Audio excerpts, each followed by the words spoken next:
Welcome back to another story on Omni Wizard. This time, we're bringing you What If Harry Potter Had Life Portion and He Used That on Lily's Grave. Your likes fuel our creativity. Subscribe and stay tuned. Here's the story. Chapter 1. The vial beneath the stone. The graveyard at Godric's Hollow smelled like cold earth and old rain. Harry had come alone, which was the only way he could have come at all. He'd told Ron he was visiting the burrow. He'd told Hermione he needed a day to think.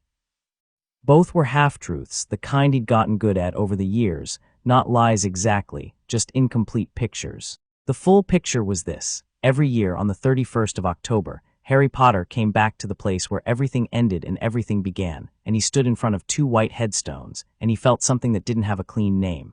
It wasn't grief anymore. Grief had edges. Grief was something you moved through. What Harry felt standing in front of his parents' graves was more like gravity, a pull toward a specific kind of quiet that existed nowhere else in his life. He was 17 now. The war was not over, but it had reached that particular holding breath stage where both sides were calculating and repositioning, and the ordinary world kept spinning as though Voldemort's name wasn't being whispered in every magical household in Britain. Hogwarts was complicated. Everything was complicated. Harry had stopped pretending otherwise around his 15th birthday, and somewhere in the 2 years since, he'd stopped letting that bother him. He crouched down in front of the graves, his knees pressing into the damp grass, and read the inscriptions for the 100th time. Maybe the 200th. He'd stopped counting. James Potter, born 27 March 1960, died 31 October 1981. The last enemy that shall be destroyed is death. Lily Potter, born 30 January 1960, died 31 October 1981. The last enemy that shall be destroyed is death. The same inscription. He'd asked Hermione about it once, the Bible verse, and she'd explained it with her usual thoroughness, and he'd listened carefully and still walked away feeling like the words were a door he didn't have the right key for. The last enemy that shall be destroyed is death. Right, he said quietly to no one, to both of them, working on it. He set down the small bunch of white lilies he'd bought from a muggle shop in the village and stood up, pushing his hands into the pockets of his jacket. The graveyard was empty except for him. The sky overhead was the color of old pewter, low and heavy, the kind of sky that threatened rain without ever quite committing to it.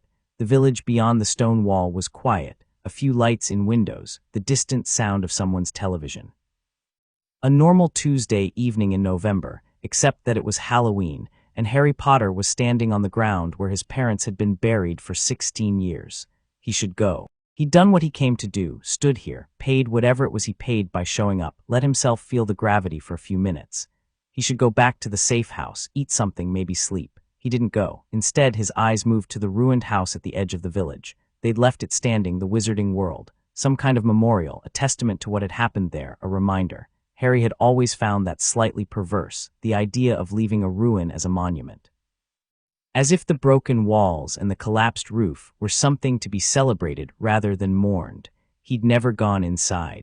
Every year he came to the graves, and every year he looked at the ruin, and every year something stopped him, some instinct or reluctance or simple self-preservation.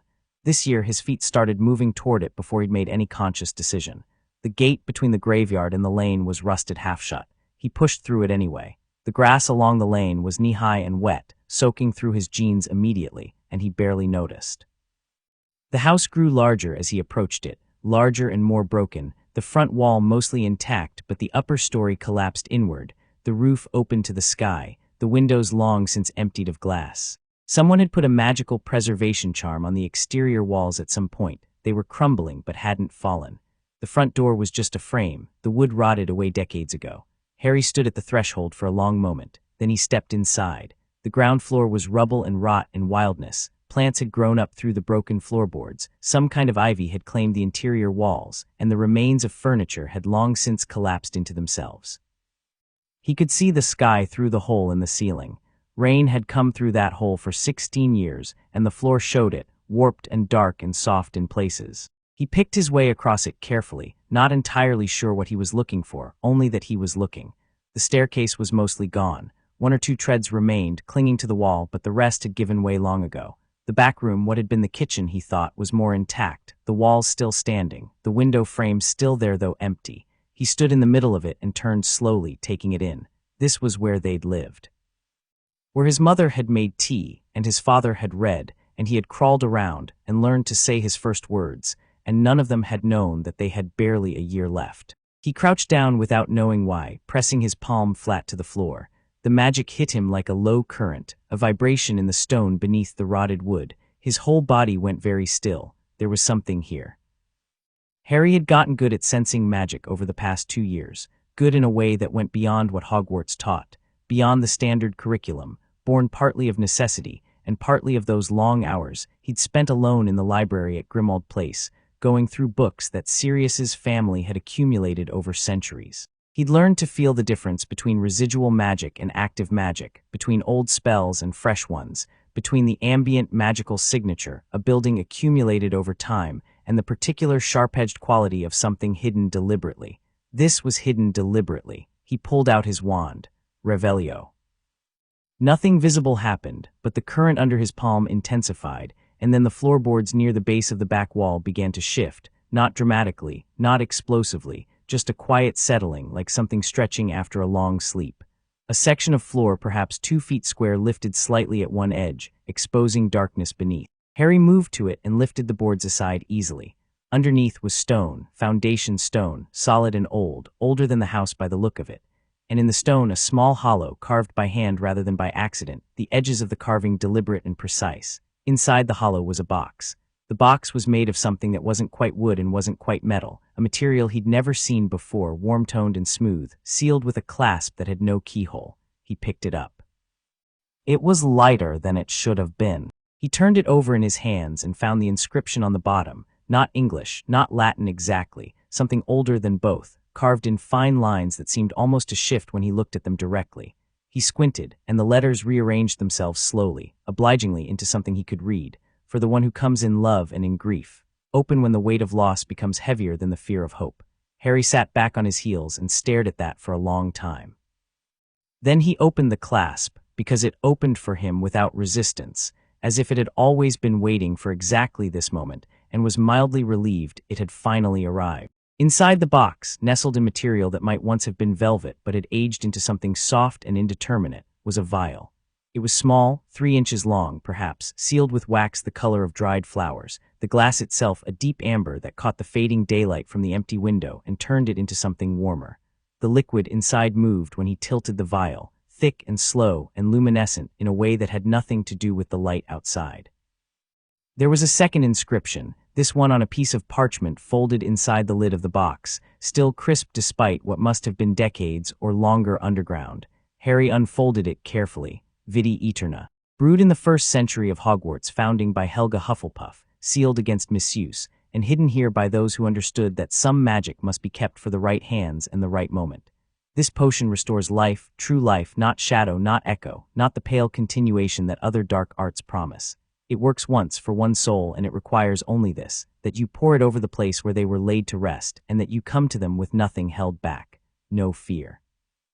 No doubt, nothing but the full weight of who you are. The cost is real, the cost is commensurate, but so is the gift. Use it well, whoever you are. Harry read it twice. Then he read it a 3rd time, slowly, parsing every word with the same careful attention he gave to anything that mattered.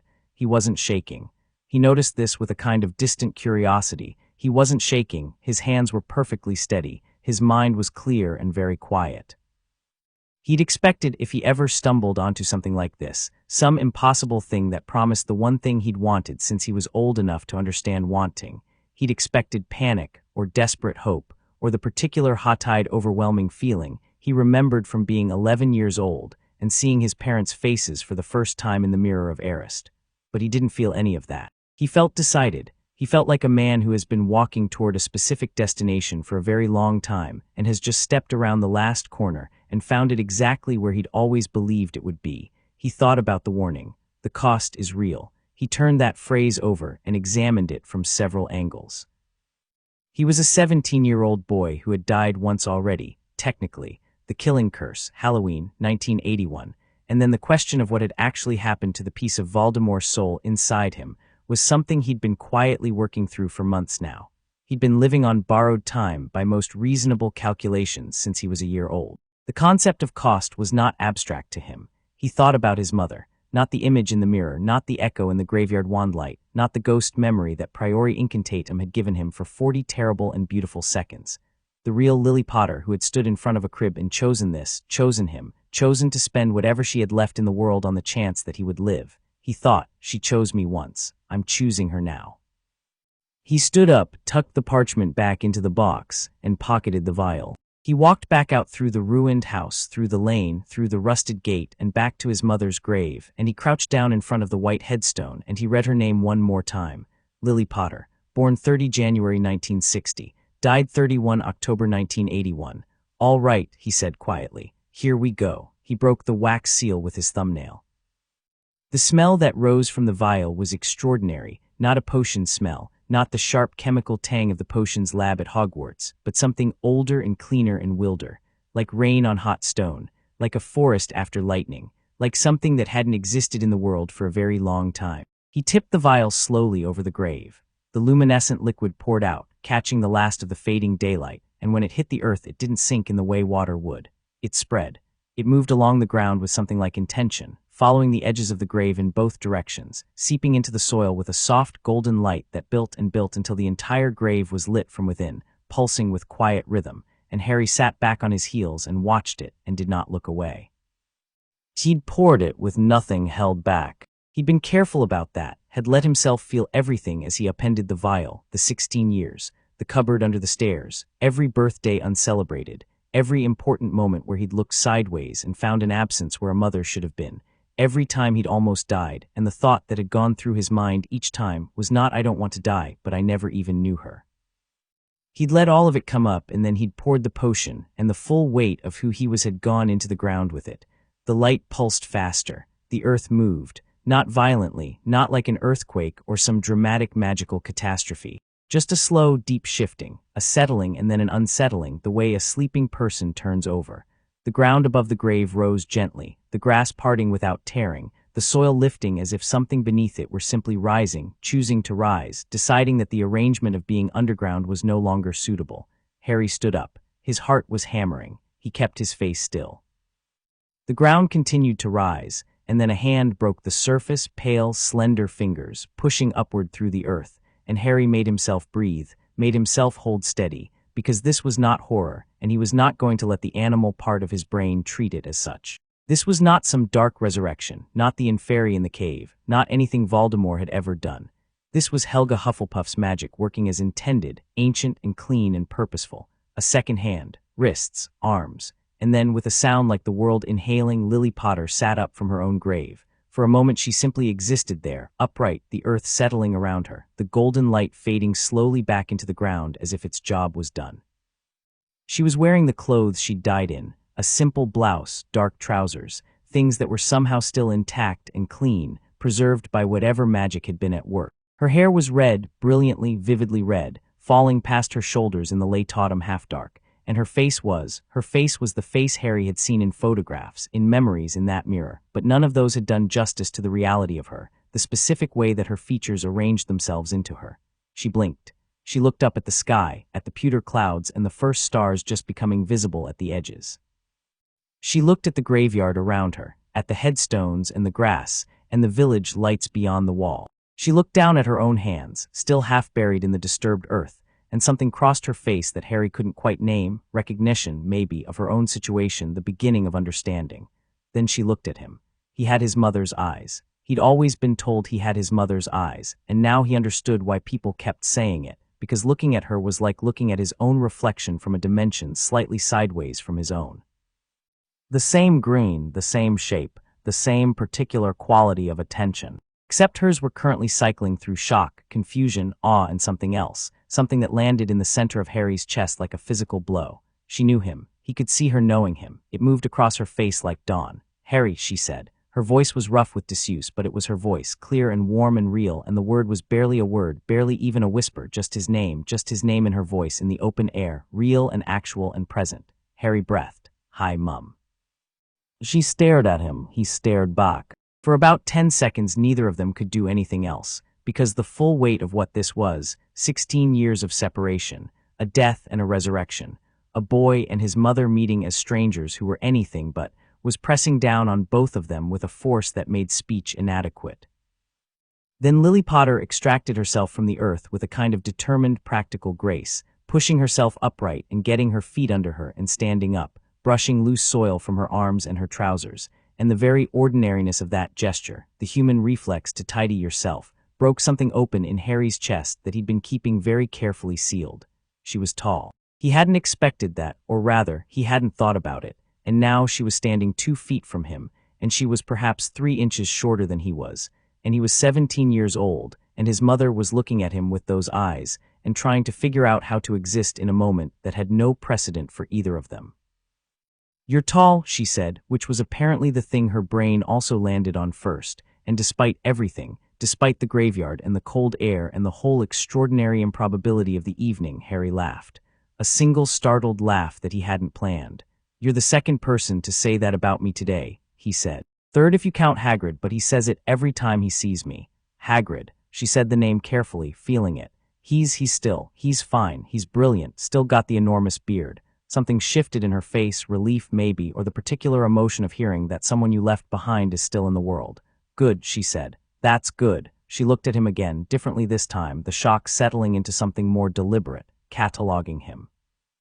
The way a mother looks at a child she hasn't seen. "You look," she stopped, started again. "You look like James. Except the eyes, she said it softly. She was looking at him with those eyes right now, and Harry could see her trying to reconcile the infant she had last seen with the tall 17-year-old standing in front of her in a graveyard on Halloween, and he could see exactly how much work that reconciliation was requiring.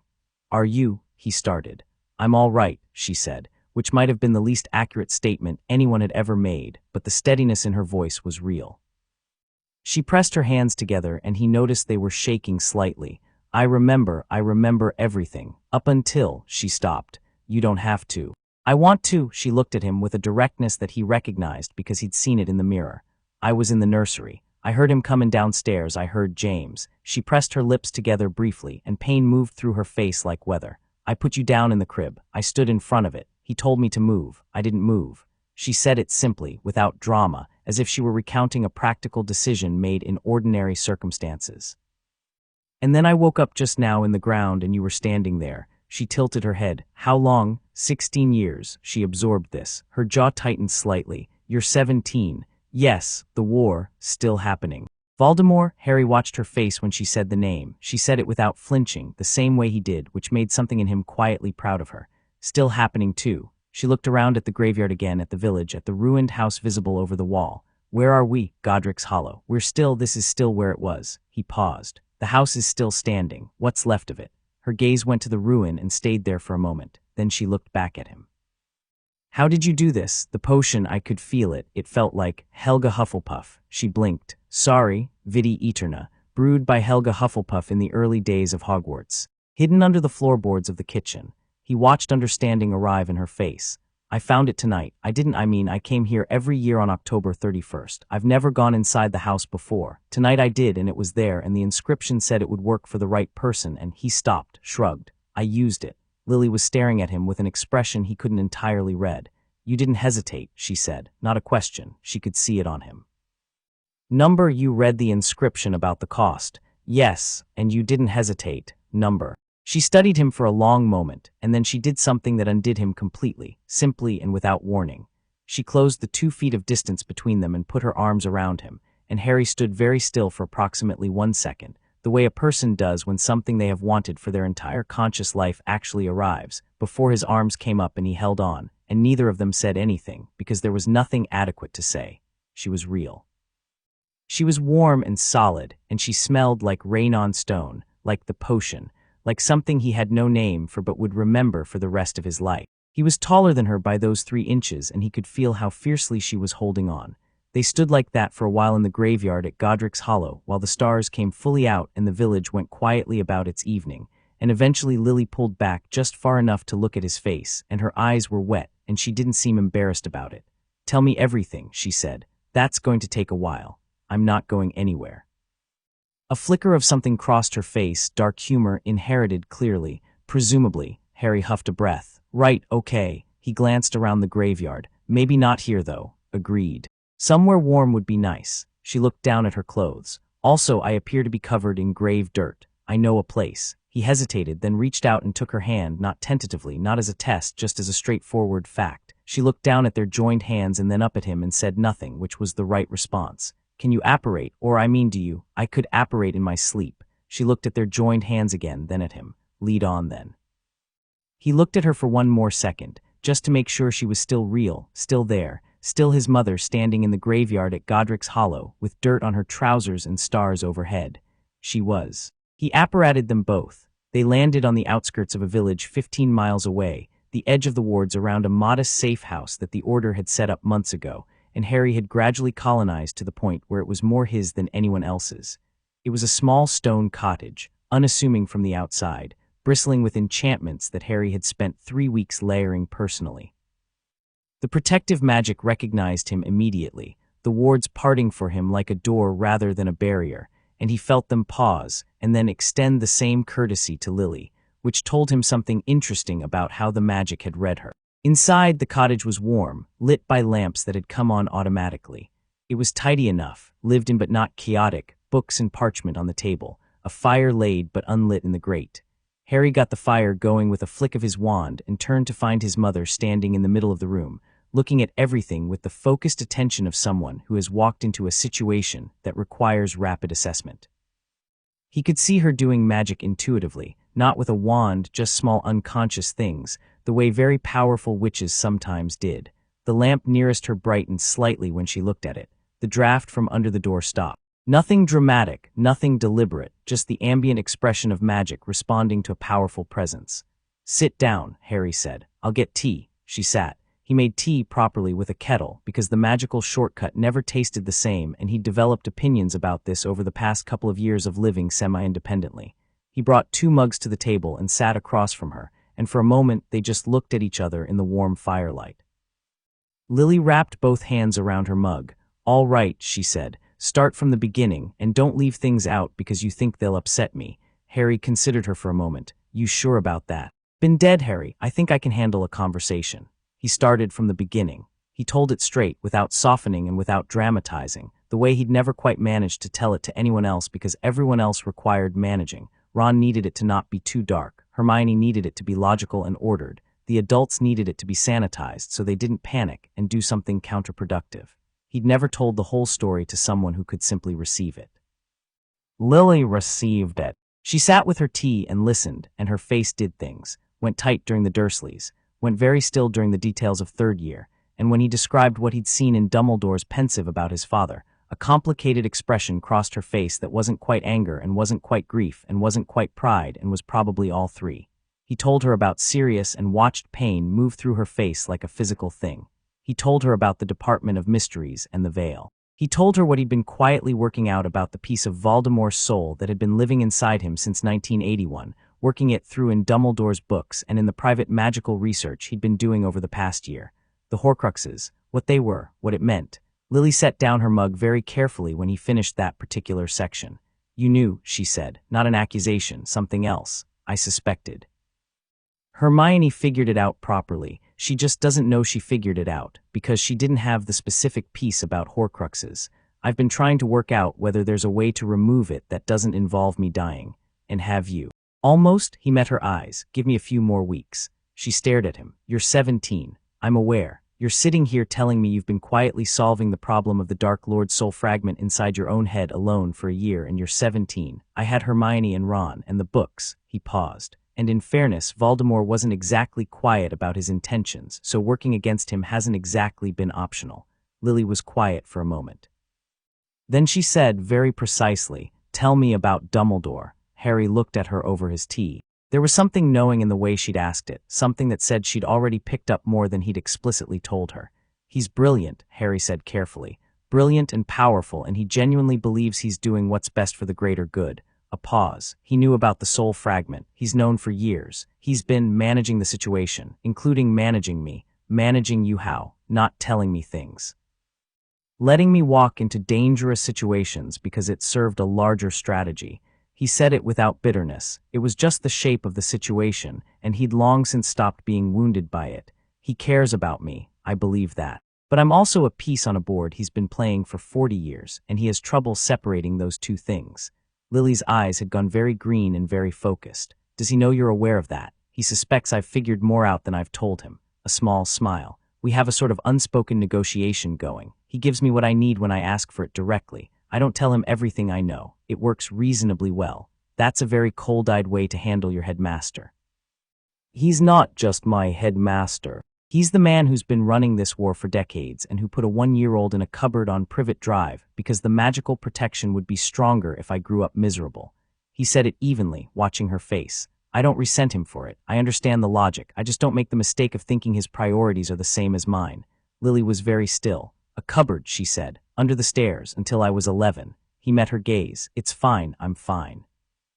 It made me who I am, and I happen to think that's worked out reasonably well. He said it without self-pity and without performance, just as a fact.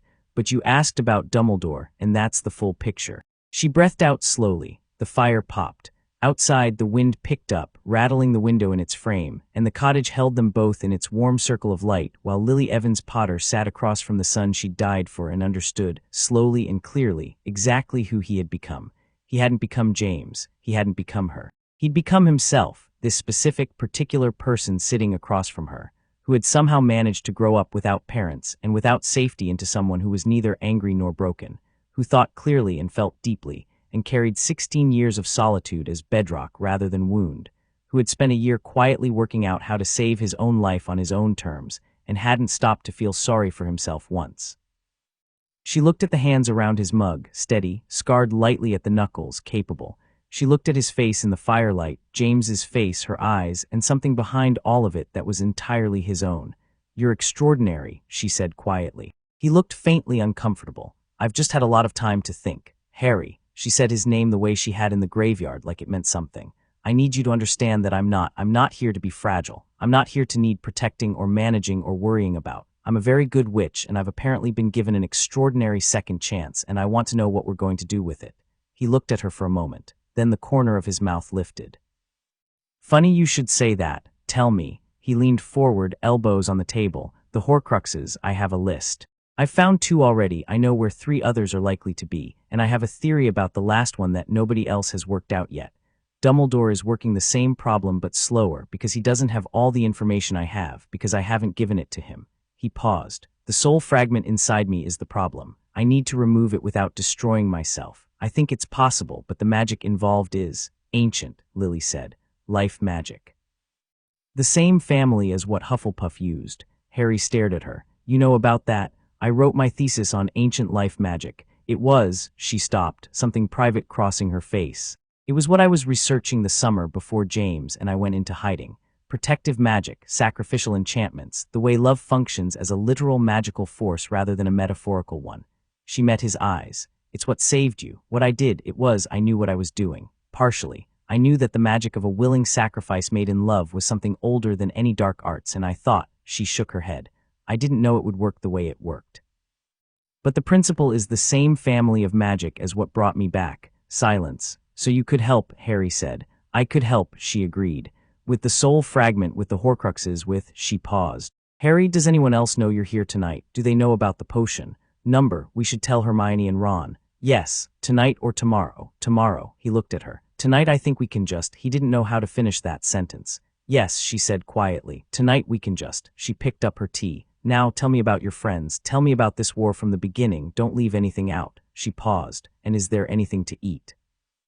"Being resurrected is apparently hungry work." Harry laughed, a real one, warm and startled. He stood up and went to the kitchen and started pulling together what he had. And his mother sat at the table in the firelight, and the cottage hummed with wards and warmth, and outside the wind moved through the November night and the stars went on wheeling overhead, and in Godric's hollow, Lily Potter's grave stood open and empty, which was exactly as it should be. It was Halloween. The last enemy that shall be destroyed is death. Harry Potter was working on it. Chapter 2, 11 Years of Silence. Hermione arrived at 7 in the morning. She didn't knock. She never knocked at the safe house, because knocking was for people who hadn't memorized the ward sequence, and she'd had it down since the 2nd week.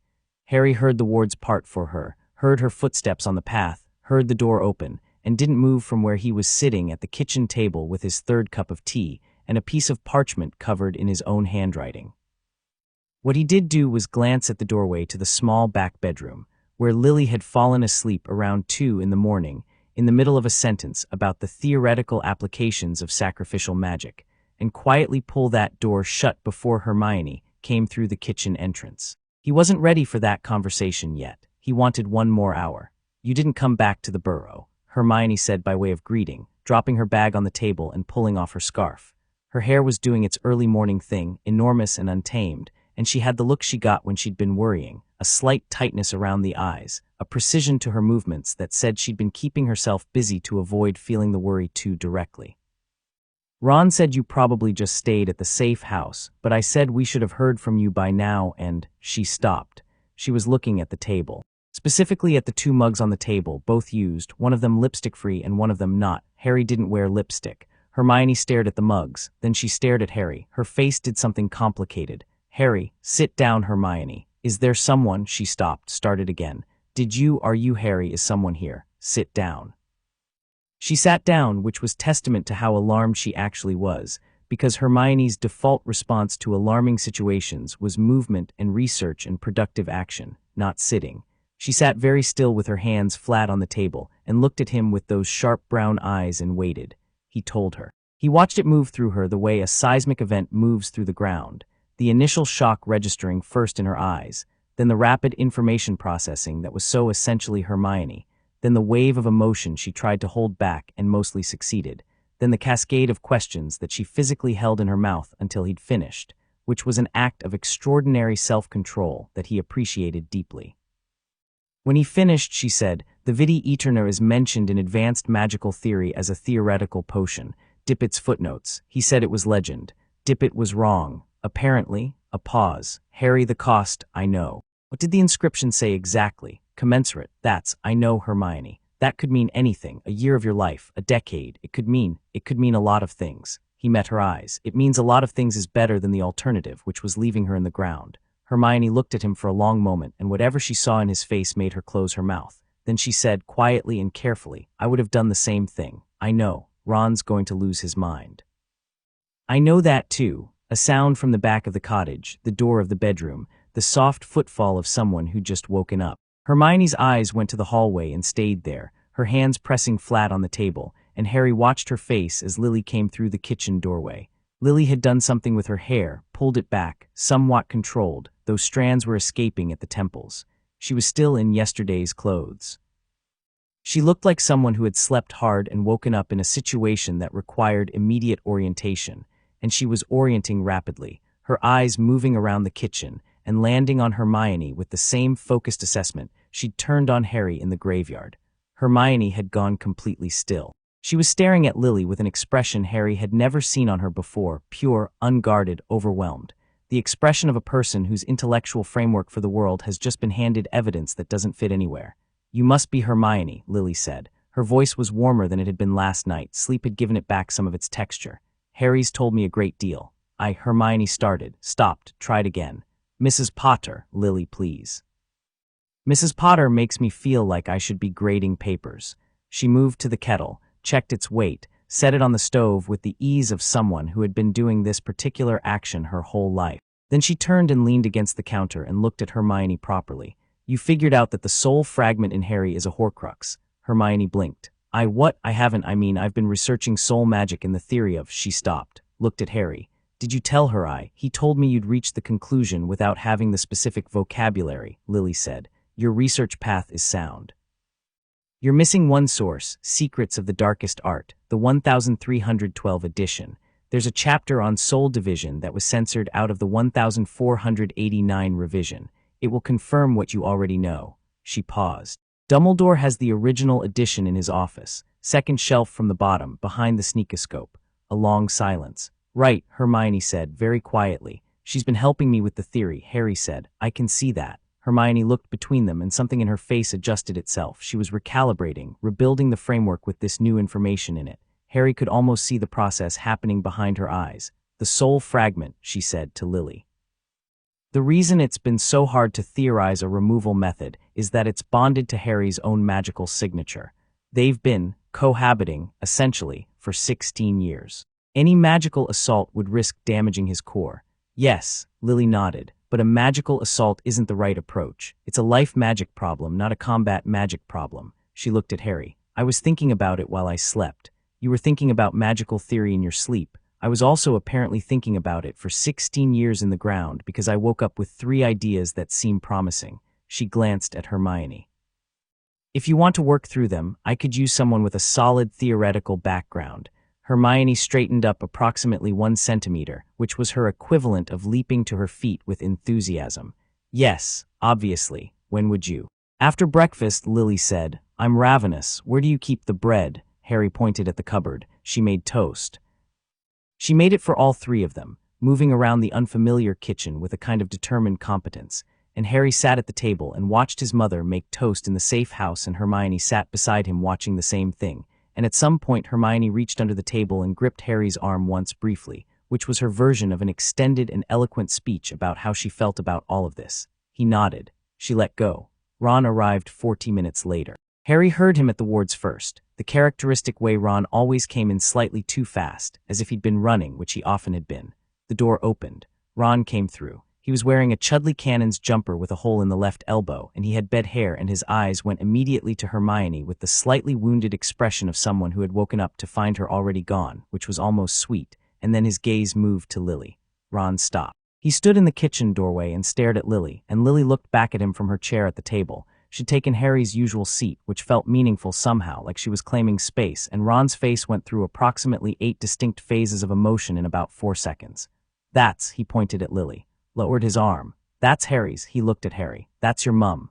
It is, Harry agreed. She was, you were. He gestured vaguely at the general concept of death.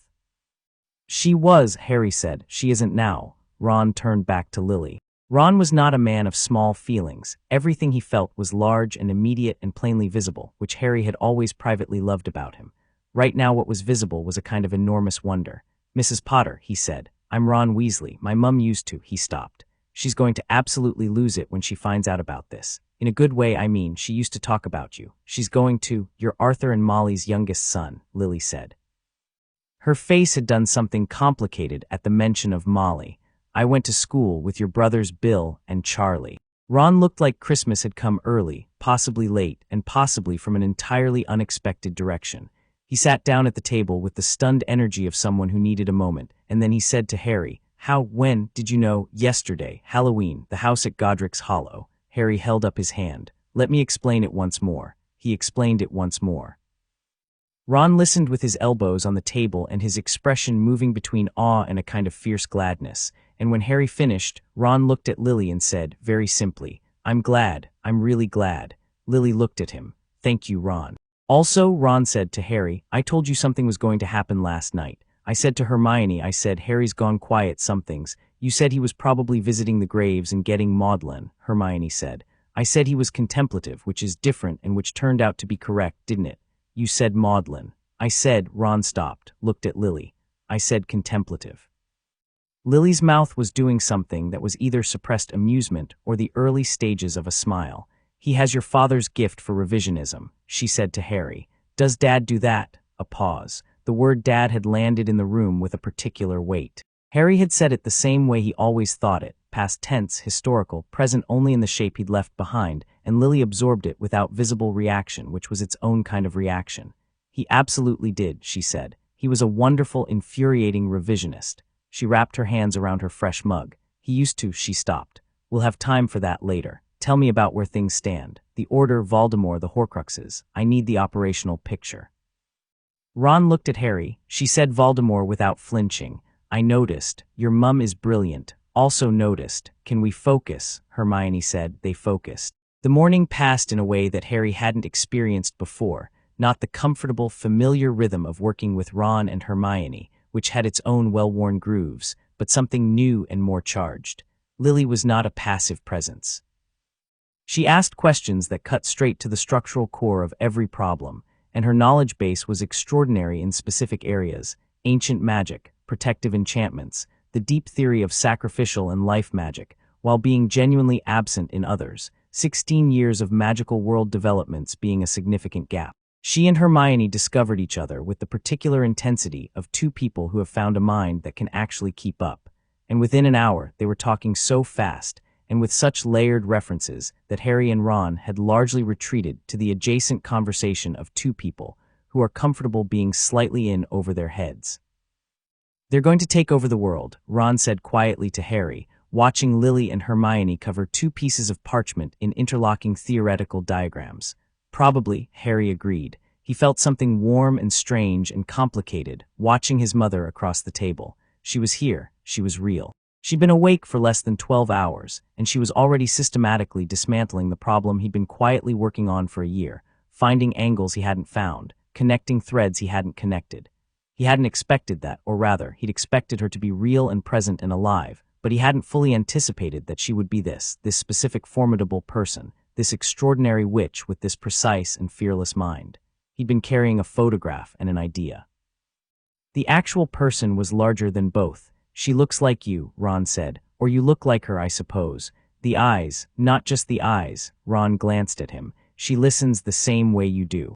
Like she's reading something underneath what you're saying. He paused. My mum's going to actually cry. I'm warning you now, Harry smiled. I'll warn her about Molly. Warn me about what? Lily called from across the table without looking up from the parchment. Nothing, Harry and Ron said simultaneously. Lily glanced up long enough to give Harry a look that meant she knew perfectly well it wasn't nothing, and was filing it for later, which was so specific and parental that Harry felt momentarily 16 years old in the wrong way, the good way, the way he'd never actually got to feel at 16. Around midday, Hermione sat back in her chair and looked at Lily with the expression she got when a theory had crystallized. The soul fragment, she said. You said it's a life magic problem, not a combat magic problem. Yes, because Harry's own life magic, his protective enchantment, what you put on him. Hermione stopped, clearly finding the pronouns complicated. It's been keeping the fragment contained. That's why Voldemort couldn't possess him properly at the Ministry. Correct, Lily tapped the parchment. The fragment is surrounded by living magic that's actively hostile to it. It's been weakening for 16 years. The connection between Harry and Voldemort that everyone interprets as dangerous is actually, partially, the fragment trying to survive by drawing on the nearest available dark magic source, which is its original host. Hermione stared. So the occlumency, Snape was teaching him entirely the wrong technique. Lily said it flatly. Occlumency blocks the mind. What Harry needed was to strengthen the life magic boundary, which would sever the connection far more cleanly. She looked at Harry. No wonder it wasn't working. Snape and I have a complicated relationship, Harry said. He's teaching you occlumency, Lily said. Despite the fact that you're clearly, she studied him. How do you describe what you're doing when you close your mind? I stop it from being a door, I make it a wall. Show me. Harry looked at her. Right now. He closed his mind. It wasn't the technique Snape had tried to teach him. Snape's version was cold, architectural, the image of a blank wall. What Harry had worked out over months of private practice was something different, something he'd stumbled on by accident. He went inward instead of outward, not building walls but pulling everything that mattered down into a place so deep and so quiet that there was nothing at the surface to read. It wasn't emptiness. It was depth. Lily's eyes went sharp. She was doing what Legilimens did, reading the surface, testing the edges, and Harry felt her, felt the light pressure of her consciousness against his, and held steady, and she found nothing. He could feel her trying different angles, finding nothing each time, and then she pulled back and looked at him with undisguised respect. That's not standard occlumency, she said. Number, where did you learn that? I worked it out. Alone, a silence. Severus, she said, and there was a weight in how she said it, affection, exasperation, something long and complicated underneath.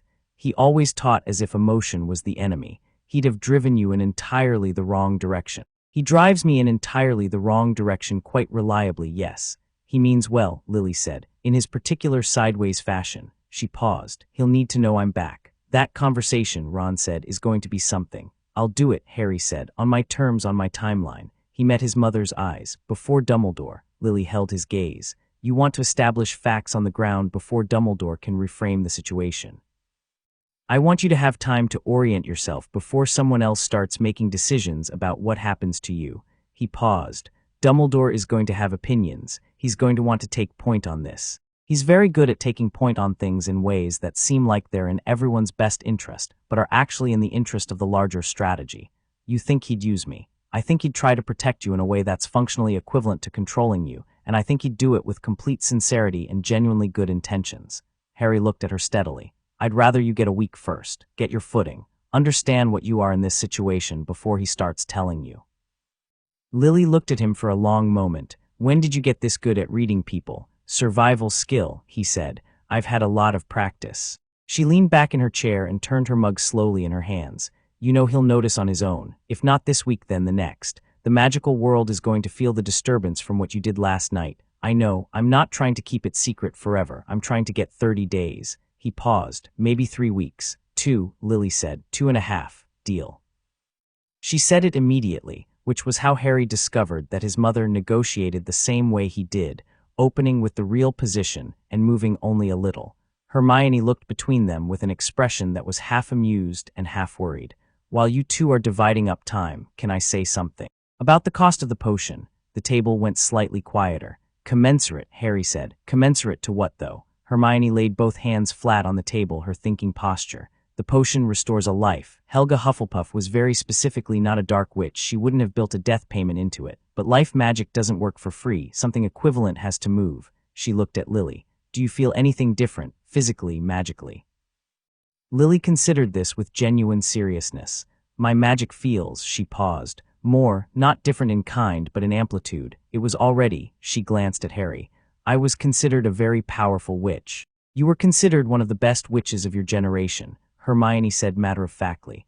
I read about you when I was researching ancient protective magic last year. Something crossed Lily's face, being known, being real in the world in a way that 16 years in the ground had not erased. My magic feels amplified. Whether that's the potion or something else, I can't tell yet. She looked at Harry. What about you? Harry had been aware of it since this morning and hadn't quite decided how to categorize it.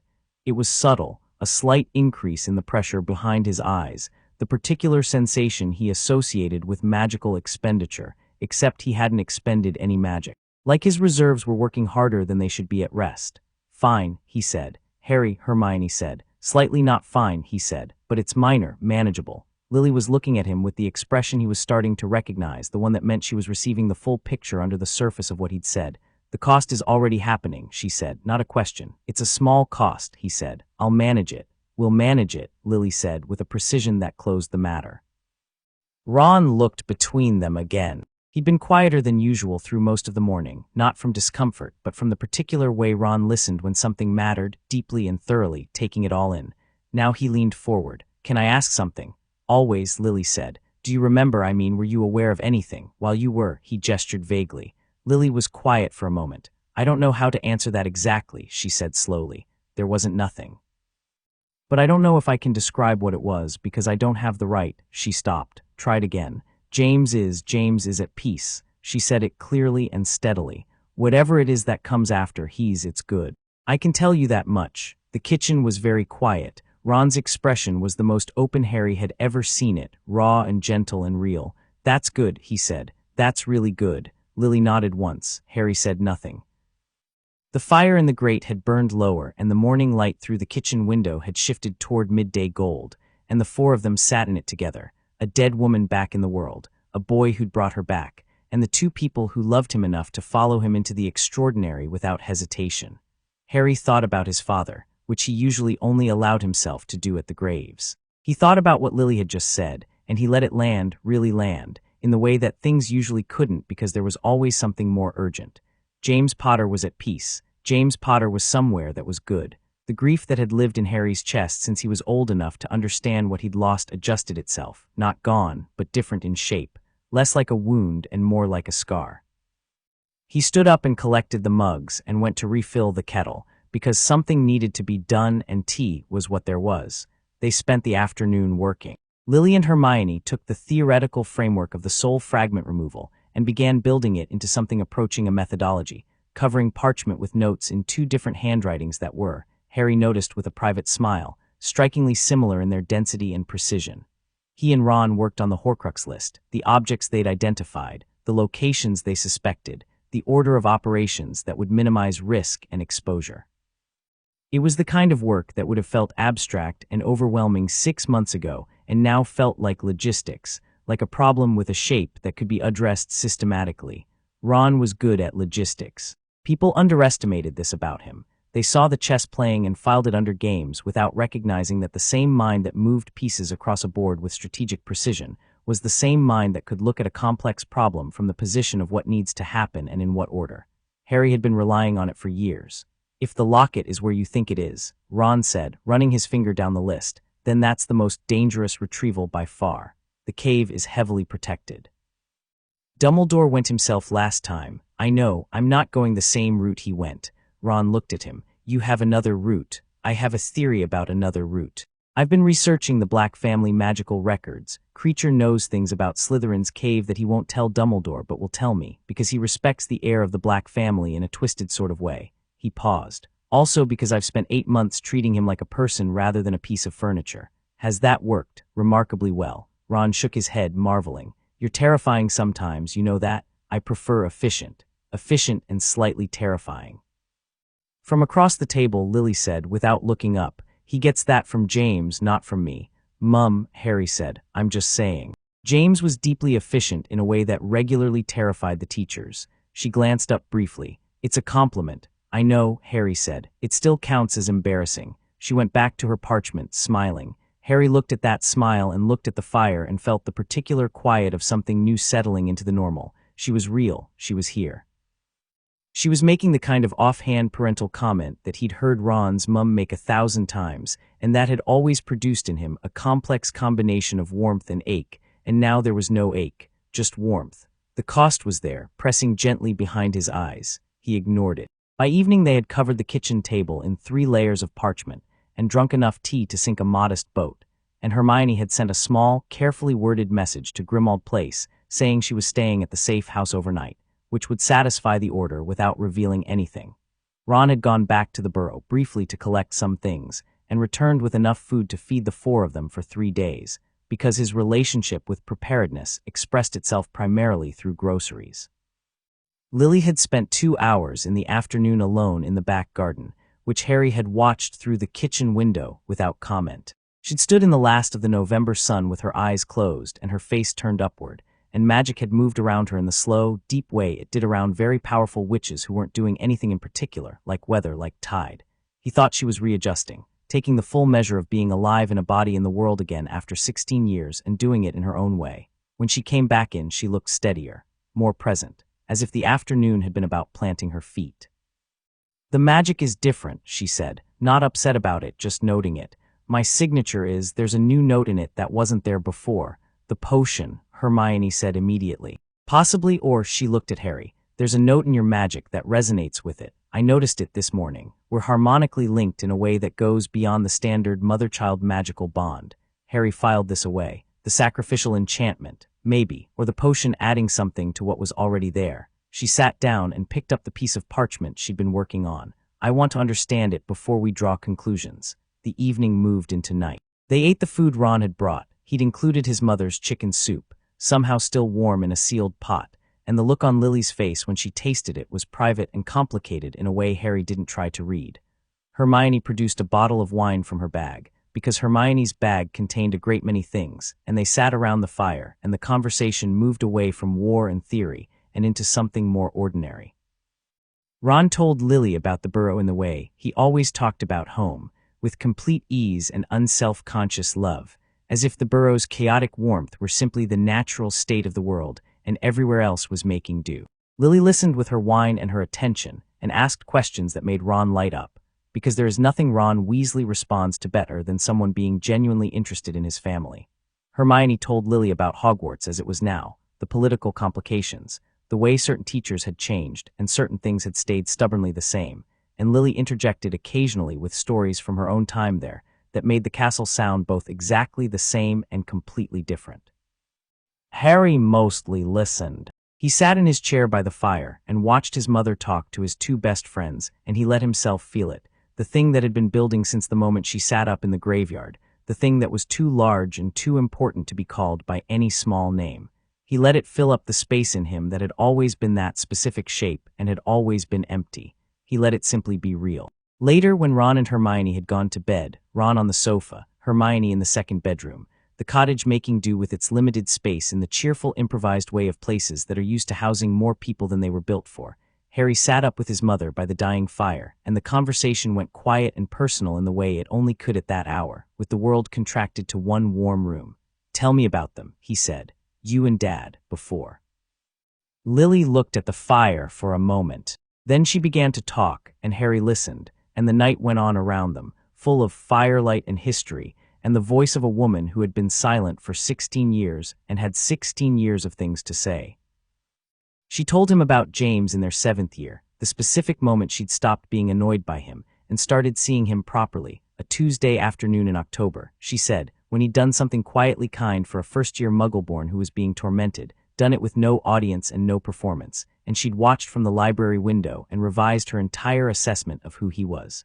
She told him about the wedding, small and rushed and perfect. She told him about going into hiding, the strange claustrophobic piece of it, the walks she and James had taken in Godric's Hollow in the evenings when it felt safe enough, the way Harry had learned to walk by navigating specifically toward whatever breakable thing was nearest. You were fearless from the beginning, she said, from the absolute beginning. You'd pull yourself up on anything and just step off into open space as if falling wasn't a relevant concern. A pause. We spent a lot of time catching you, Harry smiled. Still true, technically. Yes, she said, I noticed. She turned her wine glass slowly in her hands.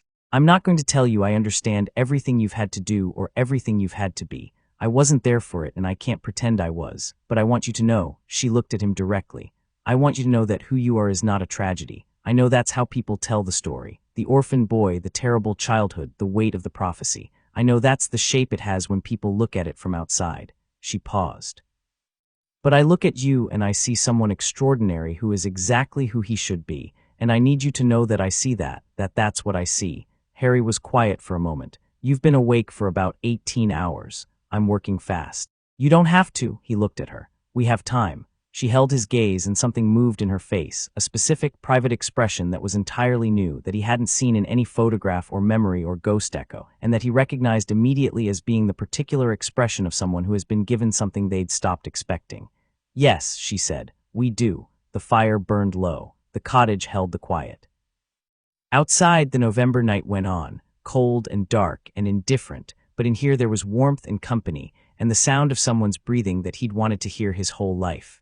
Tomorrow Dumbledore would begin to notice. Tomorrow the magical world would start to shift, feeling the disturbance, reading the signs. Tomorrow there would be complications and dangers, and a war that had no intention of pausing for anyone's reunion. But tonight Harry Potter sat by the fire with his mother, and the debt of 16 years began, slowly and incompletely and genuinely, to be paid. Chapter 3. The questions the living asked Dumbledore arrived on a Wednesday. Harry had known he would. He'd given it 5 days, 5 days of careful quiet, of warding the safe house tighter, of keeping Lily's existence contained to Ron, Hermione, and himself. And on the 5th day the fire in the kitchen grate turned green at exactly 7 in the evening, and Dumbledore's face appeared in it with the particular expression of a man who is being patient in a way that costs him something. Harry, he said, I wonder if you might come to Hogwarts this evening, at your convenience. I'm a bit busy, Harry said pleasantly. A pause, I see, another pause longer, during which Harry could practically hear the old man calibrating. Perhaps I might come to you then, give me an hour. He closed the flu connection and turned to find Lily standing in the kitchen doorway. He knows, she said. He suspects, he doesn't know. Harry leaned back in his chair. He's been feeling the shift in the magical atmosphere for days. He'll have theories. He won't have the specific fact yet. He looked at her. Are you ready for this? Lily straightened. She'd spent the last 5 days doing several things simultaneously, working with Hermione on the soul fragment theory, rebuilding her understanding of the current magical world from every source available, and quietly but comprehensively testing the new dimensions of her returned magic in the back garden in ways that had made Harry stand very still at the window on more than one occasion. She looked different than she had on Halloween night, more settled, more formidably herself. I've been ready for this since about Thursday, she said. I was wondering when you'd let me have him. I wasn't protecting you from him. I know, you were protecting him from me. A slight smile. Smart. Harry stood up. A few things. He'll try to take the conversation somewhere he can control it. Keep it here if you can. He'll present everything as being in your best interest. Listen for what he doesn't say, not what he does. And he stopped. And he loved my father. He loved my mother. He loves me in the way he loves things that are also useful to him. He looked at her steadily. Don't let that make you softer on him than you should be. He'll use it. Lily looked at him for a long moment. 11 years with the Dursleys, she said quietly. That's done. Yes, her voice had an edge in it that wasn't directed at Harry. It is. Harry sent Hermione and Ron upstairs with instructions to stay put and take notes on everything through the small monitoring spell Hermione had set into the walls last month.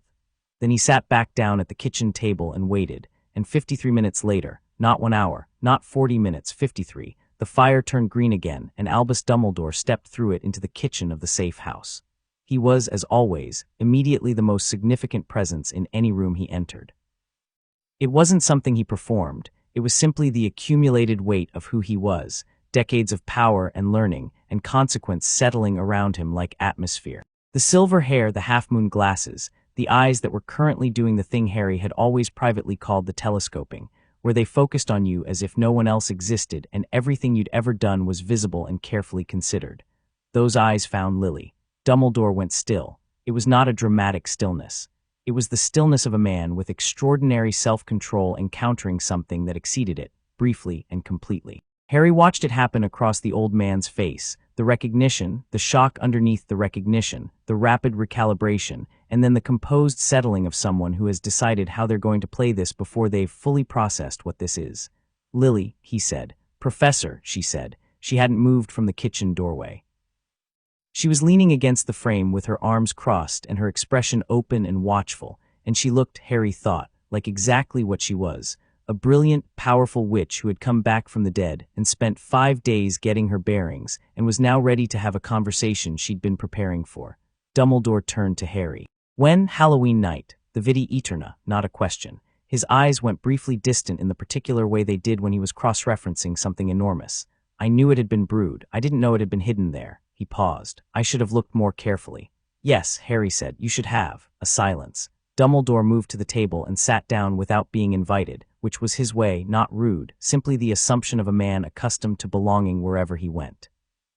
Harry sat down across from him. Lily came to the table and sat at Harry's right, and the three of them existed together in the warm kitchen light for a moment before anyone spoke. "How do you feel?" Dumbledore asked Lily. "Genuine." He asked it genuinely, and Harry noted this, filed it. Dumbledore's affection was real, it was simply insufficient by itself. "Alive," Lily said, "which is a considerable improvement." She looked at him calmly. "I know why you're here, Professor. You want to understand what happened, assess the implications, and then make some decisions about how to manage it. I'd prefer to skip to the part where we discuss those implications honestly rather than circling them." Dumbledore regarded her for a moment. "You were always the most direct student I ever taught. I was the most direct student in my year. Highest praise given who else was in my year." She didn't smile. "The Horcruxes, you know about Harry's soul fragment." A pause. "Yes, you've known since his 3rd year, perhaps earlier." He met Harry's eyes without flinching. "I owe you an honest accounting of my reasoning, Harry, particularly since it seems you've deduced a great deal of it yourself." "I have," Harry said. "Then you understand that every decision I made was made with the larger picture in mind." "Yes, I understand that." Harry leaned forward. "I'm not angry about it anymore, Professor. I'm past that. But I need you to understand something. I've been working the same problem you have, and I've reached conclusions you haven't, and I'm not going to tell you everything I know, and I don't expect you to tell me everything you know, but we're going to be straight with each other about what we're actually doing." He paused. "Which means you can stop doing the thing where you lead me toward information instead of giving it to me directly. I can see the technique. It was clever. It doesn't work on me anymore." Dumbledore was quiet for several seconds. Then something shifted in his face, a small, genuine thing, something almost like relief. "No," he said. "I can see that it doesn't." He folded his hands on the table. "The soul fragment. I can remove it," Lily said. "Harry and I are working on the methodology. It involves life magic, the same family as the sacrificial enchantment, not a combat application, a deep structural one." She held his gaze. "I need access to Secrets of the Darkest Art, the 1312 edition. I know you have it." Dumbledore looked at her, then at Harry, then back at her. Something was moving behind his eyes that Harry couldn't fully read, not suspicion, not resistance. More like a man revising a plan he'd been certain of. "You've been busy," he said. 5 days, Lily said. "I move quickly." "Harry's mother," Dumbledore said, with something in his voice that might have been fond. "Of course." He was quiet for a moment. "The removal of the soul fragment was not, I had considered it. The method I'd theorized involved Harry dying," Harry said. A long pause. "A temporary death," Dumbledore said. I know what you theorized," Harry said. He said it evenly, without accusation, watching the old man's face. "I found the relevant sections in your notes. The ones in the restricted library at Grimmauld Place that you thought were ciphered well enough. A beat. They weren't." Dumbledore stared at him. For perhaps the first time in Harry's living memory, Albus Dumbledore looked genuinely caught. He's been ahead of you for about 8 months, Lily said, not unkindly. So it appears.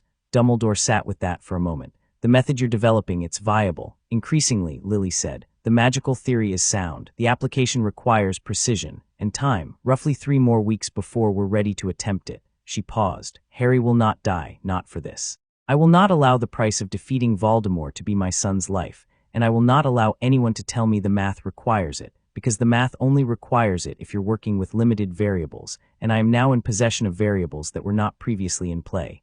The way she said it was extraordinary, Harry thought. Not angry, not defensive, not emotional in any excessive way, just absolute, the same flat certainty you'd use to state a physical law.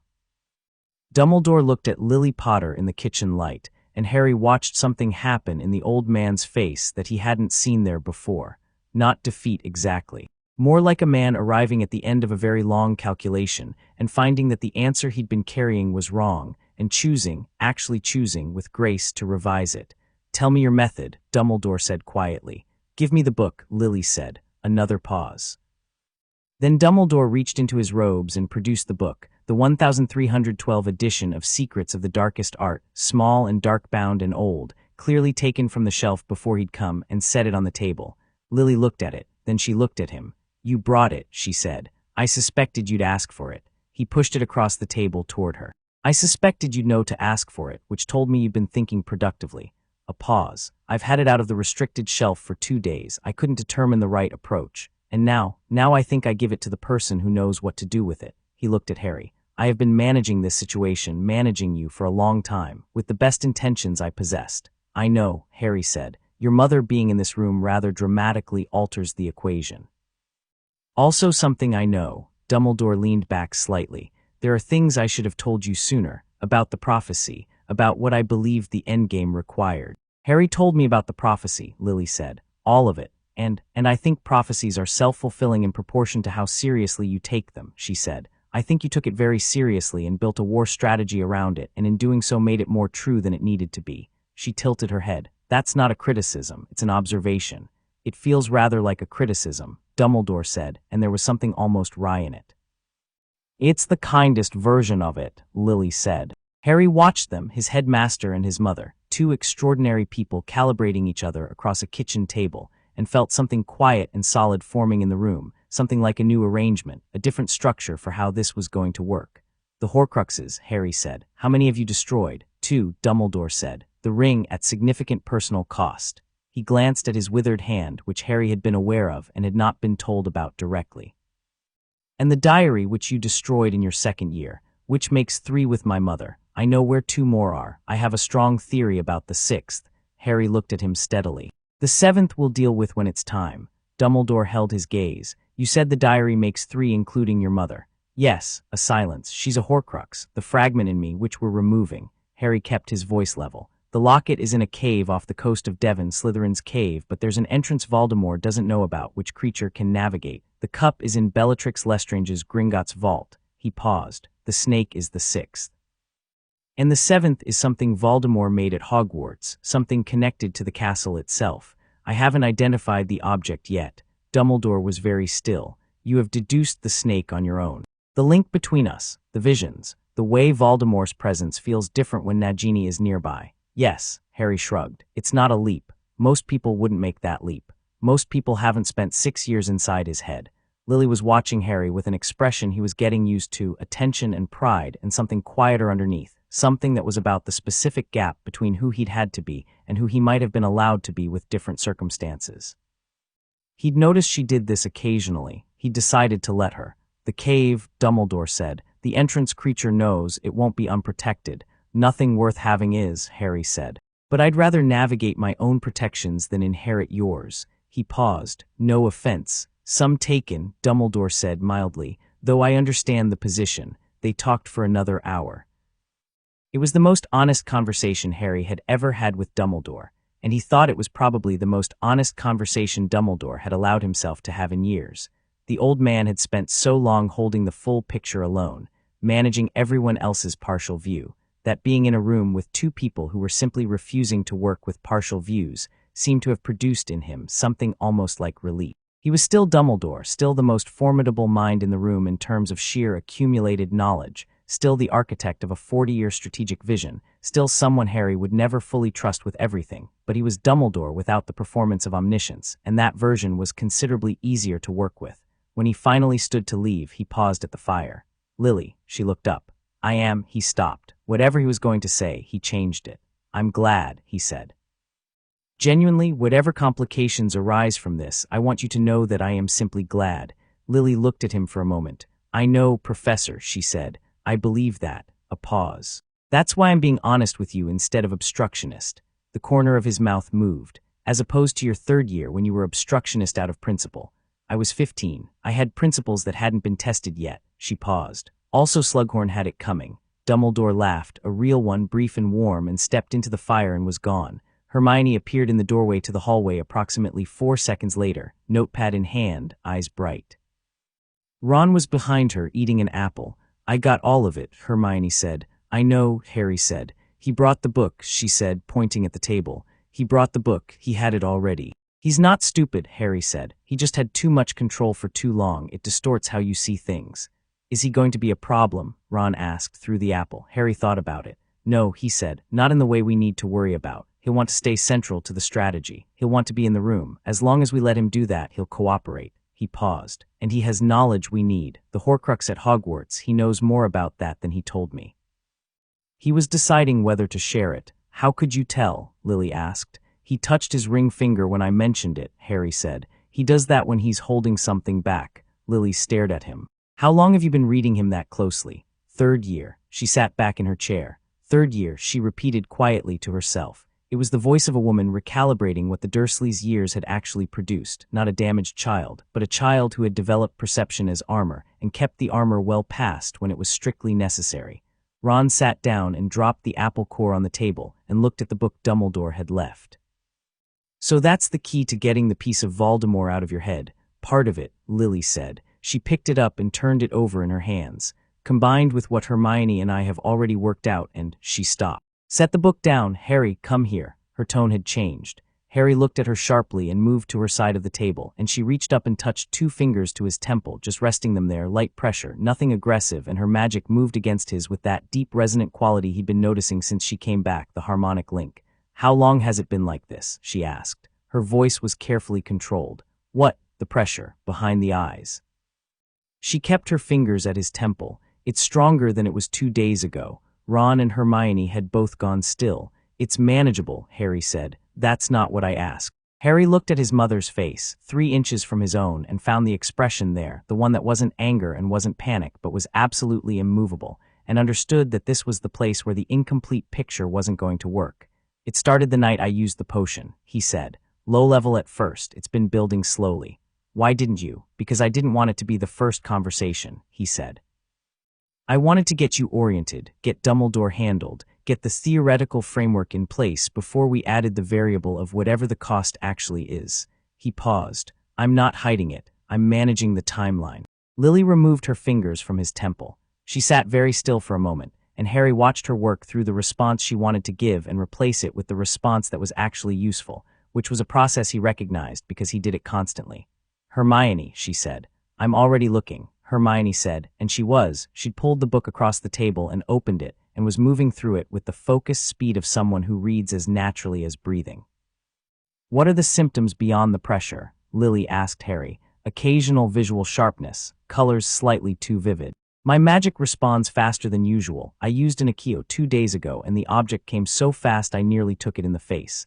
Ron raised his hand. "I was there. It was a coffee mug. It was impressive and terrifying." "The magical amplification," Lily said. She was looking at Harry with the assessing look, the one that catalogued him. "It's not just mine that's been increased by the potion, it's yours." "Which makes sense," Hermione said, not looking up from the book. "If the cost is commensurate and the potion restored your life, the commensurate magical exchange would flow from the person who initiated it.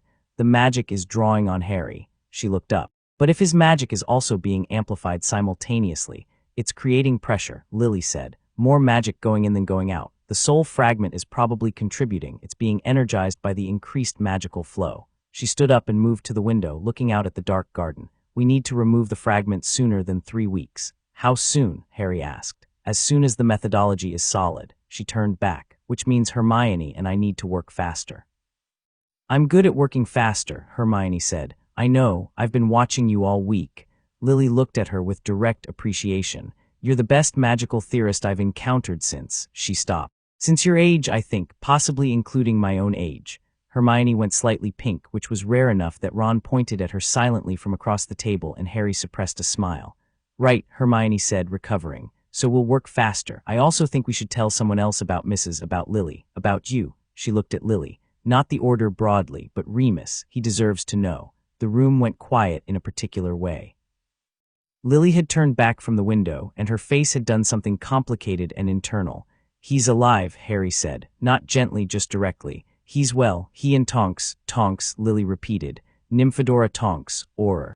She's there together. Harry watched his mother's face process this. He'll want to see you, he'll need to see you. I know, she pressed her hands flat on the windowsill. I just need a moment, a pause. He'll be devastated about James and Sirius. He already is, Harry said. He has been for years. I know. She turned around, and whatever the moment had been, she'd moved through it. Her face was clear. Tomorrow, we'll contact Remus tomorrow. Tonight, Hermione and I work on the methodology, and Harry, she looked at him. You sleep, actually sleep. Your body is managing an elevated magical load, and you're running on 4 hours a night, and I want that fixed. I'm fine, I didn't ask, sleep. Harry stared at her for a moment. She stared back. The kitchen was very quiet. She's going to be terrifying, Ron said conversationally.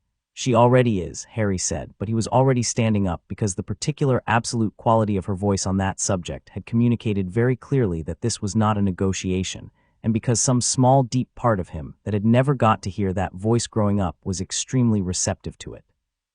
He slept for 9 hours, which was the longest unbroken stretch he'd managed in months. When he came downstairs in the morning, Lily and Hermione were still at the kitchen table. Or rather, they were at the kitchen table again. Lily's hair was tied back and slightly messy. Hermione had coffee rather than tea, and between them the table was covered in dense interlocking diagrams that had the feeling of work done in the late hours when the logical mind steps back and the intuitive one moves in. Did you sleep? Harry asked. 3 hours, Hermione said. We had a breakthrough at midnight and we wrote it. Harry looked at Lily. 4 hours, she said. Don't start. He made himself breakfast and came to look at the diagrams, and what he saw on the parchment made him set his toast down. The methodology was there, all of it, worked out in 2 different handwritings in the compact interlocking style of 2 people who had been finishing each other's thoughts for hours. The soul fragment removal was mapped as a 3-stage process. First, the severance of the harmonic link between the fragment and Voldemort's consciousness, which would require Harry to push the fragment to the surface using the opposite of occlumency, then the extraction using life magic channeled through a direct physical connection, and finally the destruction of the extracted fragment before it could reattach to anything. The 3rd stage was underlined twice and starred. What's the destruction method? Harry asked. Fiendfire would work, Hermione said, but we need it contained. Lily found a containment structure in the 1312 edition. It's a runic circle, very old, designed specifically for dark soul fragments. Who controls the Fiendfire? Hermione and Lily looked at each other. Me, Lily said. My magic is currently producing Fiendfire at a level that's, she paused, significant. The amplification has had some practical applications. How significant? Harry asked. I set the back fence on fire last night, Lily said. By accident, thinking about something else. Ron choked on his tea. The amplification is working in both directions, Hermione said. Harry's magic is under pressure and running hot. Lily's magic has come back stronger than it was and is getting stronger. The harmonic link means they're feeding each other, which explains why the cost is escalating faster than we expected. She looked at Harry. We need to do the extraction in the next week, maybe sooner. How soon can you have the runes prepared? 2 days, Lily said, if I have Remus helping. He was always the best at runic work in our year. Contact him today, Harry said. She nodded. He watched her pick up her quill and start writing the letter, and then he looked at the diagrams again and began to read them properly, parsing the magical theory with the trained attention he'd developed over months of solo research. The methodology was elegant. It was genuinely, deeply elegant, the kind of solution that used the existing structures rather than fighting against them, that turned the harmonic link from a liability into an asset, that respected the nature of what the fragment was rather than attacking it bluntly. It was his mother's magic and Hermione's logic, and somewhere underneath both of those was 16 years of loss finding a clean, intelligent way to become something else. It's brilliant, Harry said. He wasn't given to unnecessary praise, but he also wasn't given to withholding warranted truth, and this warranted it. Hermione smiled. Lily didn't look up from her letter, but the corner of her mouth moved. "Of course it is," she said. "We worked on it all night." The letter to Remus went out by midday. His response came back inside an hour, a single piece of parchment covered in small, careful handwriting that began, "Harry, I don't understand what this means, but I'm coming immediately," and ended with, "Please tell me this is real." Attached was a second, shorter note that said only Lily, in handwriting that looked like it had been written by a shaking hand. "It's real," Lily said quietly to the empty kitchen, to the absent letter writer, to the 16 years of grief that were going to walk through the door tomorrow and need managing with the same clear-eyed compassion she'd been applying to everything else. Harry left her alone with it for a few minutes. He went out to the front garden and stood in the November cold and thought about what the next week would require: Remus arriving, the rune circle being prepared, the extraction being attempted, whatever followed the extraction that nobody had fully worked out yet. He thought about the remaining Horcruxes. He thought about Voldemort, who was quiet right now in the way that dangerous things were quiet before they moved, and who would have felt the magical disturbance from Godric's hollow, and who was patient in a way that Harry had come to understand meant he was building towards something specific. The something specific was going to arrive soon. Harry didn't know the shape of it yet, but he could feel it the way you could feel a storm in the pressure of the air before the first cloud appeared. His magic moved under his skin, hot and slightly too present, the sole fragment at the edge of his awareness, like a splinter he'd had so long he'd forgotten what it felt like without it. He pushed against it experimentally, the way Lily had described, not building walls but going deeper, making himself more himself and less available to it, and felt it contract slightly, indignant, like something that knew it was losing ground. Not yet, he told it, but soon. He went back inside. Hermione had taken the 1312 edition to the sitting room and was deep in the chapter on soul containment, her feet tucked under her, the look on her face of someone who is reading something that both disturbs and fascinates them. Ron had arrived at some point and was making sandwiches in the kitchen with the air of a man who has decided that his primary contribution to any magical crisis is ensuring everyone eats properly, which was an accurate and deeply appreciated contribution. Lily was at the table. She'd finished her letter to Remus and she'd started something else, not parchment, not magical theory, but a small notebook she'd found somewhere in the house, writing in it with the focused attention of someone transcribing something before they lose it. Harry glanced at it as he passed and caught a few words, dates, names, small details, and understood without being told that she was writing down everything she remembered from before, creating the record that death had nearly stolen. He made himself tea and sat across from her and didn't say anything. She wrote for 20 minutes. Then she put the cap on the pen. It was one of Hermione's Muggle pens, borrowed, and looked up. "James kept a journal," she said. "From 5th year onward, I don't know what happened to it." "Grimmauld Place," Harry said immediately. "There's a box of my parents' things in the 3rd-floor study. Dumbledore collected them." He paused. "We can get them." She absorbed this. "Not yet," she said. I need to be steadier first before I read his handwriting." A pause. "That's a strange thing to need to say." "It's not strange," Harry said. "It's true." She looked at him across the table. Outside, the November clouds were doing something interesting, breaking up at the edges, letting through occasional shafts of pale winter sunlight that moved across the kitchen wall like slow illuminations. In the sitting room, Hermione turned a page. In the kitchen, Ron put plates down with a clatter and said something cheerful and inaccurate about the sandwiches. "Harry," Lily said. "Yes, the cost." She held his gaze. "Whatever the potion is taking, don't manage it alone. Tell me when it changes." "I will." "Not the strategic version of telling me, the real version." He looked at her for a moment. "Then I will," he said again, and this time it meant what she'd asked for, and she heard the difference, and she nodded once and picked up the pen again. He drank his tea and thought about what was coming, the extraction, the Horcruxes, Voldemort's quiet that wasn't really quiet, and underneath all of it he thought about what it meant to have someone asking him the real question. Not the managed version, not the version that optimized for the least worry in the people around him. The real version, where the cost was actually a cost, and not just a variable in a larger calculation. He thought he might not entirely know how to do that yet. He thought he was probably going to learn. Ron appeared in the kitchen doorway with a plate of sandwiches. "Right," he said. "Eat, both of you." He set the plate on the table between Harry and Lily. "I'm not watching two brilliant people run on tea in theory. That's a rule. I'm making it a rule right now." Lily looked at the sandwiches. Then she looked at Ron with an expression of genuine warmth that Harry had only seen her deploy a handful of times, and which Ron received with the open, uncomplicated pleasure of someone who simply accepted warmth when it was offered. "Thank you, Ron," she said. "Anytime, Mrs. Potter." He paused. "Lily, sorry." He'd been trying to remember. "Lily," she smiled. "Better." Harry took a sandwich and ate it, and let the ordinary, improbable warmth of the moment exist without analyzing it, which was something he was also getting better at. Outside, the clouds broke a little further. The kitchen filled with thin winter light, and somewhere in the north, in a fortress that had never known warmth, something that had once been a man turned its attention toward the south and began, slowly and purposefully, to move.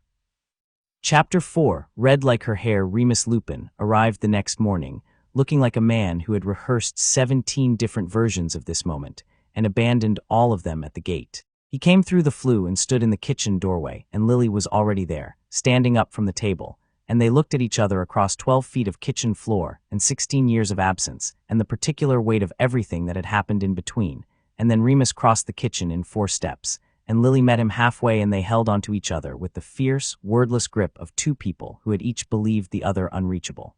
Harry was at the counter.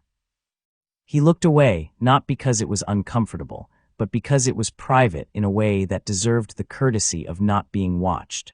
Ron, who had no such instincts, watched openly and then had to look away himself when his eyes went suspiciously bright. Hermione looked at the wall.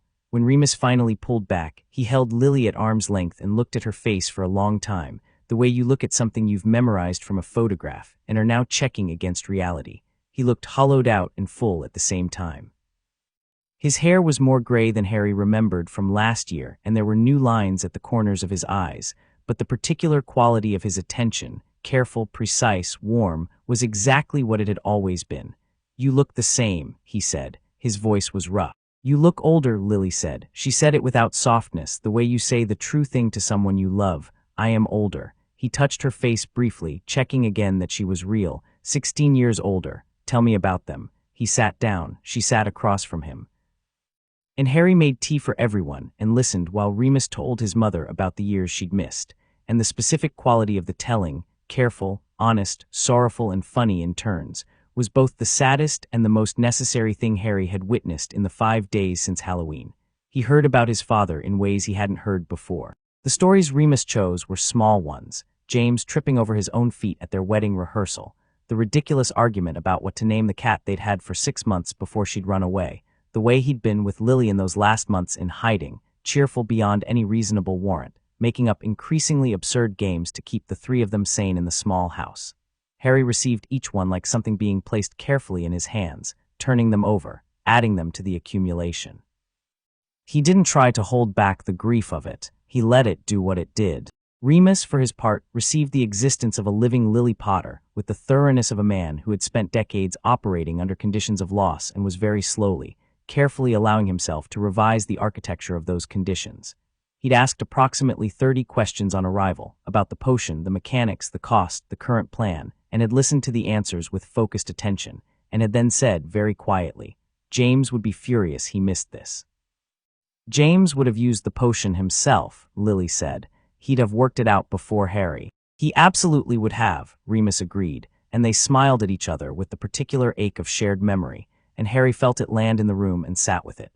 By midday, Remus was at the table with Lily and Hermione looking at the runic circle methodology, and his expression had shifted from grief-stricken reunion to the focused, technical engagement of a man who was very good at this and knew it. He and Lily had a shorthand, the kind built over years of working together that 16 years hadn't fully erased, and he'd picked up the thread of the theoretical work quickly, filling in gaps, suggesting modifications, catching 2 potential instabilities in the containment structure that Hermione had been worried about without being able to name. "The inner ring needs to be doubled here," Remus said, tapping the diagram. "Single layer won't hold fiendfire at the temperatures we're discussing." "I know," Hermione said, "but doubling it changes the harmonic frequency of the whole circle, not if you offset the inner ring by 30 degrees, Remus said. "It creates a resonance chamber rather than interference." Hermione stared at the diagram. "Oh," she said. "Oh, he was always good at this," Lily said to Harry, who was reading over Hermione's shoulder. "Your father used to say Remus would have made the best cursebreaker in the country if he hadn't been." She stopped. "If circumstances had been different," Remus finished without looking up. He said it with the specific ease of someone who has made peace with a thing long ago and no longer needs to approach it carefully. Yes, Lily said quietly, if circumstances had been different. Harry watched them both, thinking about the cost of who the world had let them be versus who they might have been, and then put it aside because the rune circle was more immediately important and he could afford to think about it later. They spent 3 hours on the runes. Harry sat with it, understanding the theory well enough to follow but not well enough to contribute, which was a rare enough position that he found it clarifying. He was not the expert in this room. These 3 people, his mother, his former professor, his best friend, were better than him at this specific thing, and the right move was to let them work. He sat with Ron instead, going over the Horcrux logistics, and the afternoon moved toward evening with the cottage humming around them, full of voices and purpose. The attack came at 11:15. Harry felt it before it happened, not the attack itself, but the precursor. The shift in the wards that meant something outside them was applying organized pressure. Not an alarm, not yet. Just the wards reporting that something deliberate was happening on their perimeter. He was on his feet in the same moment Lily looked up from the table. Their eyes met across the kitchen. She'd felt it too. How many? She asked quietly. Harry stretched his awareness along the ward lines, reading them the way he'd learned to, following the shape of the pressure, the weight of it, the magical signatures pressing against the outer layer. 8, he said. Maybe 10, all Death Eaters. I can feel the dark mark resonance. A pause. Someone told them. Someone in the Order or Voldemort found the magical trace from Godric's hollow and worked backwards. Both possible, Lily said. She was already standing, her wand out. Her face was completely calm. Ron already moving, Ron said. He was at the back window, looking out, and his wand was in his hand with the ease of someone who had been in enough of these situations to have stopped being surprised by them. Hermione, the rune diagrams, packed, she said. She'd already rolled them and tucked them inside her bag, which Harry noted with the flicker of appreciation. He always felt for Hermione's reflexive protective instincts toward work that mattered. Remus, with you, Remus said simply. He was at Harry's shoulder, wand out, every inch the defense against the dark arts professor, which was to say every inch someone you absolutely wanted beside you when hexes started flying. The outer ward broke. Harry felt it go, felt the organized, practiced technique of multiple wizards attacking in concert, which meant they'd come prepared, they'd come knowing what they were dealing with, which confirmed the intelligence leak. They'll breach the second layer in 30 seconds, Harry said. I want Mum and Remus on the east side. There's a blind spot in the ward coverage on the garden wall. They'll try to come in there. He looked at Hermione. You're with me at the front, Ron, the back door. On it, Ron said. Harry. Lily had moved to his side, one hand on his arm, brief and firm. Don't hold back, he looked at her. I wasn't planning to.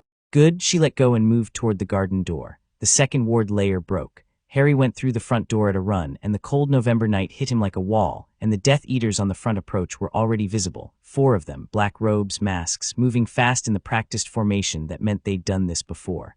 The one in front raised a wand. Avada Kedavra. Green light seared across the garden.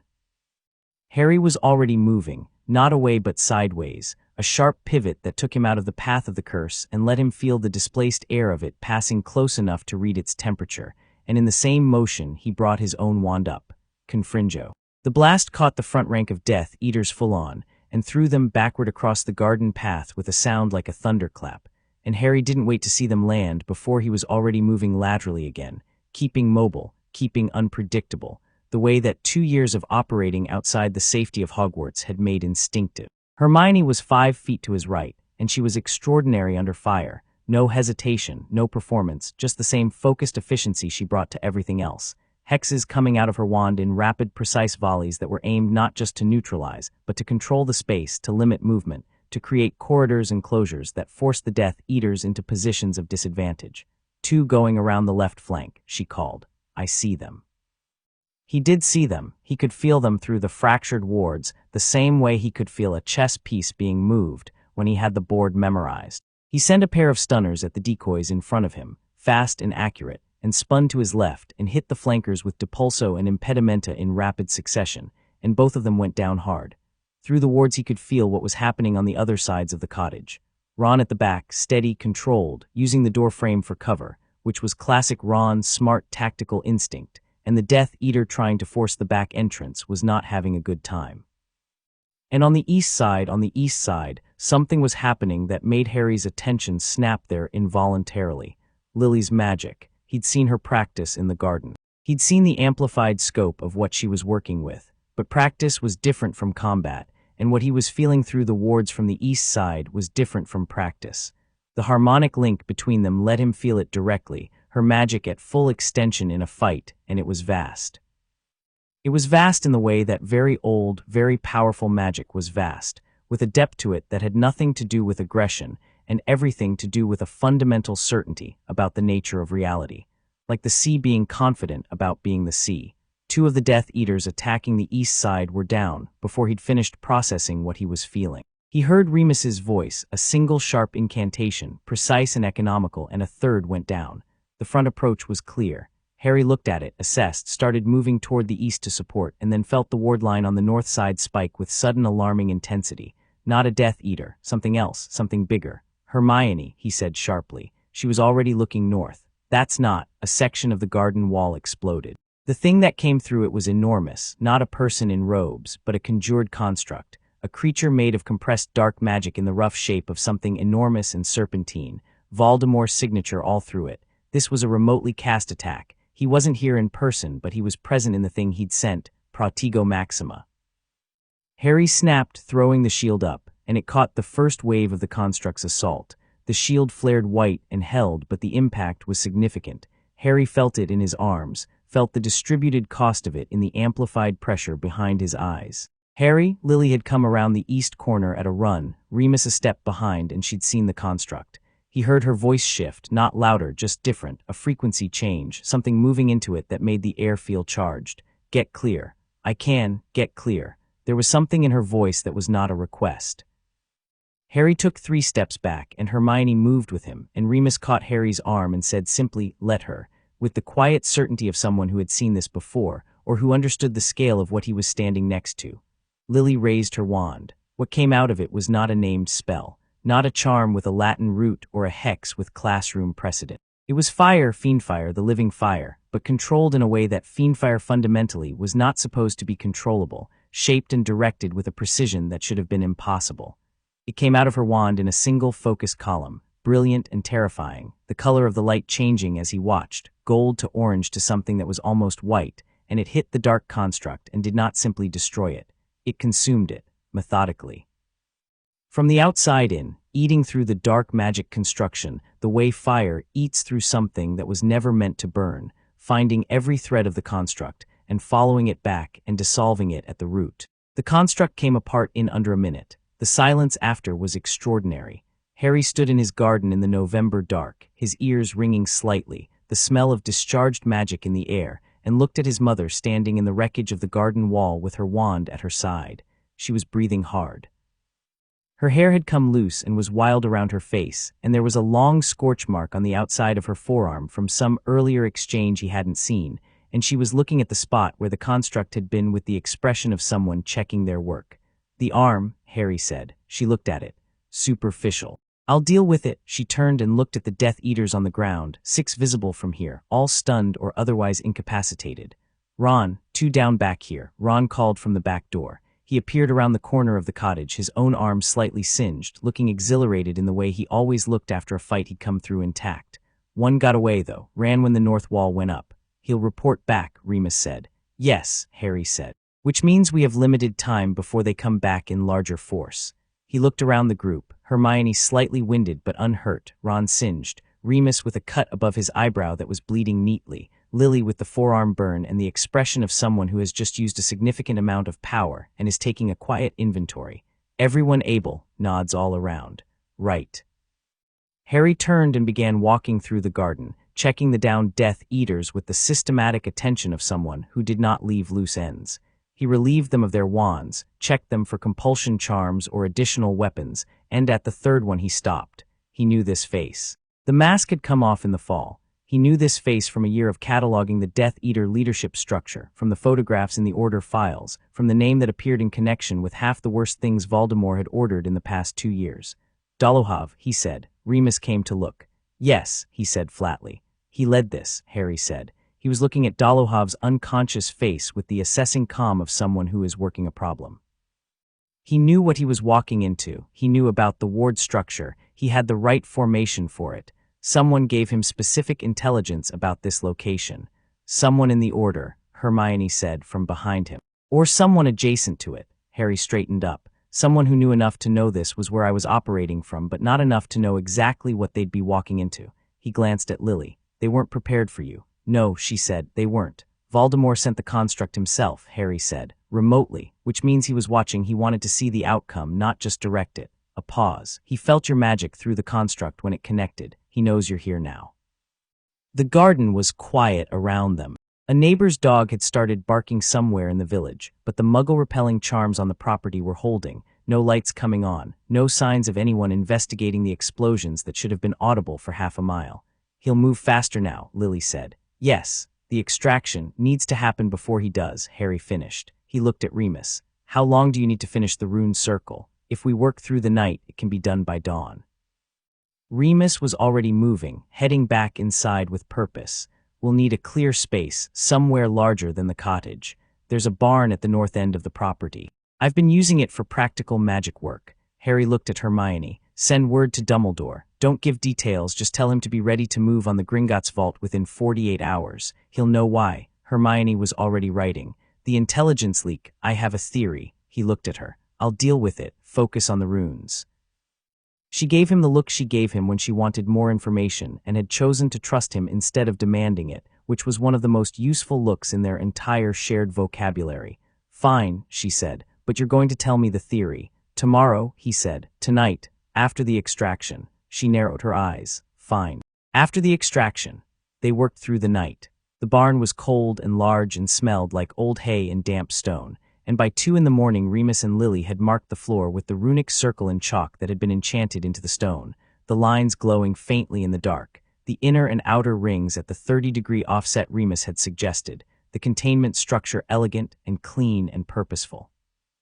Hermione checked each rune against the diagrams and cross-referenced against the 1312 edition, and the three of them argued productively about 2 of the inner symbols for 20 minutes before reaching a consensus. Harry watched it being built from the edge of the circle, sitting on a hay bale, Ron beside him with 2 mugs of tea that he'd somehow produced from the cottage without being asked. The pressure behind Harry's eyes had been worse since the fight. The magical expenditure of the battle had spiked the load temporarily, and it had settled back but not all the way back, resting slightly higher than before, like water finding a new level. He didn't say this. Not tonight. She's extraordinary, Ron said quietly, watching Lily work. He wasn't saying it for any particular reason, just stating it as observation. Yes, Harry agreed. The Fiendfire, Ron shook his head. I've seen Hermione do brilliant things. I've seen you do terrifying things. I've never seen anyone control Fiendfire like that.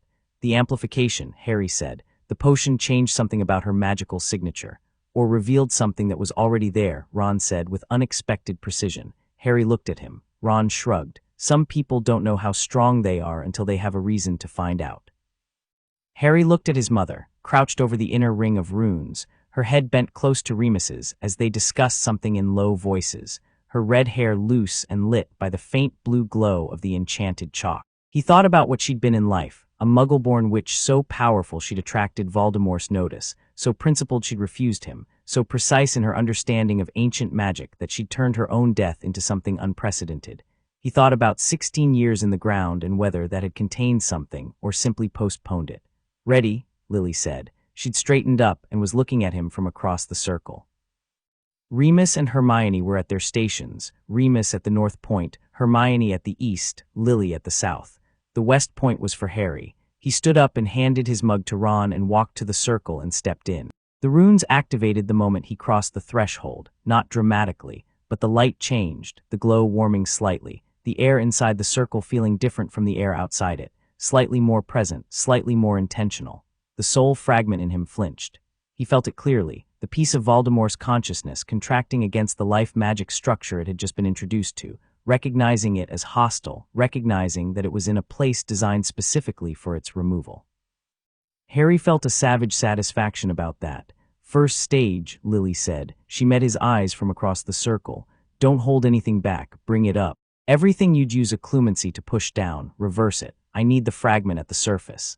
Harry nodded. He'd practiced this in the days since they'd worked out the methodology. reversing the deep inward technique, instead bringing everything out, every memory, every feeling, every piece of who he was, not arranged into armor but scattered open, a full offering of self. It was profoundly uncomfortable. It was the opposite of every protective instinct he'd built over 17 years. He did it anyway. The fragment surfaced like something breaking through ice, and the pain was sharp and immediate, a searing behind the eyes that was worse than anything from Voldemort's possession, because this time he was inviting the contact rather than fighting it. He felt the fragment disoriented by the tactic, felt it reaching for the familiar dark magic network of its maker, and finding the circle's containment blocking that reach. "I've got it," Lily said. Her voice was focused and clear. "Remus, the severance." Remus's incantation was in Old Welsh, ancient enough that Harry only caught the shape of it, a cutting word, a clean, precise thing, and the connection between the fragment and Voldemort's consciousness came apart with a sensation like a string being cut, a sudden release of tension that Harry hadn't known was there until it was gone. The pressure behind his eyes changed character, less like being squeezed, more like something struggling. "Hermione," Lily said, "the extraction." This was the part Harry had been most uncertain about. Hermione crossed the circle to him in 3 steps and took his face in both hands with the focused, unself-conscious efficiency of the past 6 years of friendship, and her magic moved through the contact, life magic, the same family as what Lily had brought back, channeled through the harmonic link between Hermione's analytical clarity and Harry's deeper, less formal power, and it reached into the tangle behind his eyes and found the fragment. It hurt. He wasn't going to pretend it didn't hurt. But the hurt was clean, the right kind of painful, the kind that meant something stuck was coming loose. The fragment came out. It emerged as light, dark light, which was an oxymoron that described it perfectly, a light with no warmth and no comfort, a fragment of something that had never known either.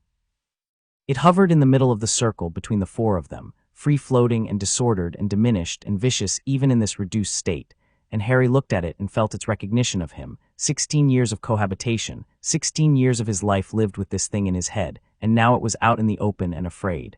"Lily," Hermione said, stepping back. Lily raised her wand. The fiendfire came out white this time. Pure white, the temperature past any color the fire usually ran at, and it hit the fragment and the fragment burned. It burned cleanly and completely. No sound, no drama, just a piece of dark soul meeting fire older than the magic that had made it, and then it was gone. The circle's light went out. Normal darkness. Normal air. Harry stood in the middle of the dark barn and breathed. Everything felt different. Not larger or more open in any theatrical way, just cleaner. The way a window feels when you notice it had been dirty only after someone washes it. The piece of someone else that had been living in him since before he could speak was gone, and what remained was only himself, which turned out to be considerable. Lily crossed the circle to him and put her hand on his face, checking. The same way she'd touched his temple days ago, but different now. He could feel her magic meeting his and finding nothing foreign, no discordant note, nothing that wasn't entirely Harry. "Good," she said softly. He covered her hand with his and didn't say anything. Behind him, Ron had come to the barn door and was standing in the entrance with his arms crossed and the expression of someone who has witnessed something enormous and is processing it through the specific emotional channels of a person who loves fiercely and practically. "Is it?" He stopped. "Is it done?" "It's done," Hermione said.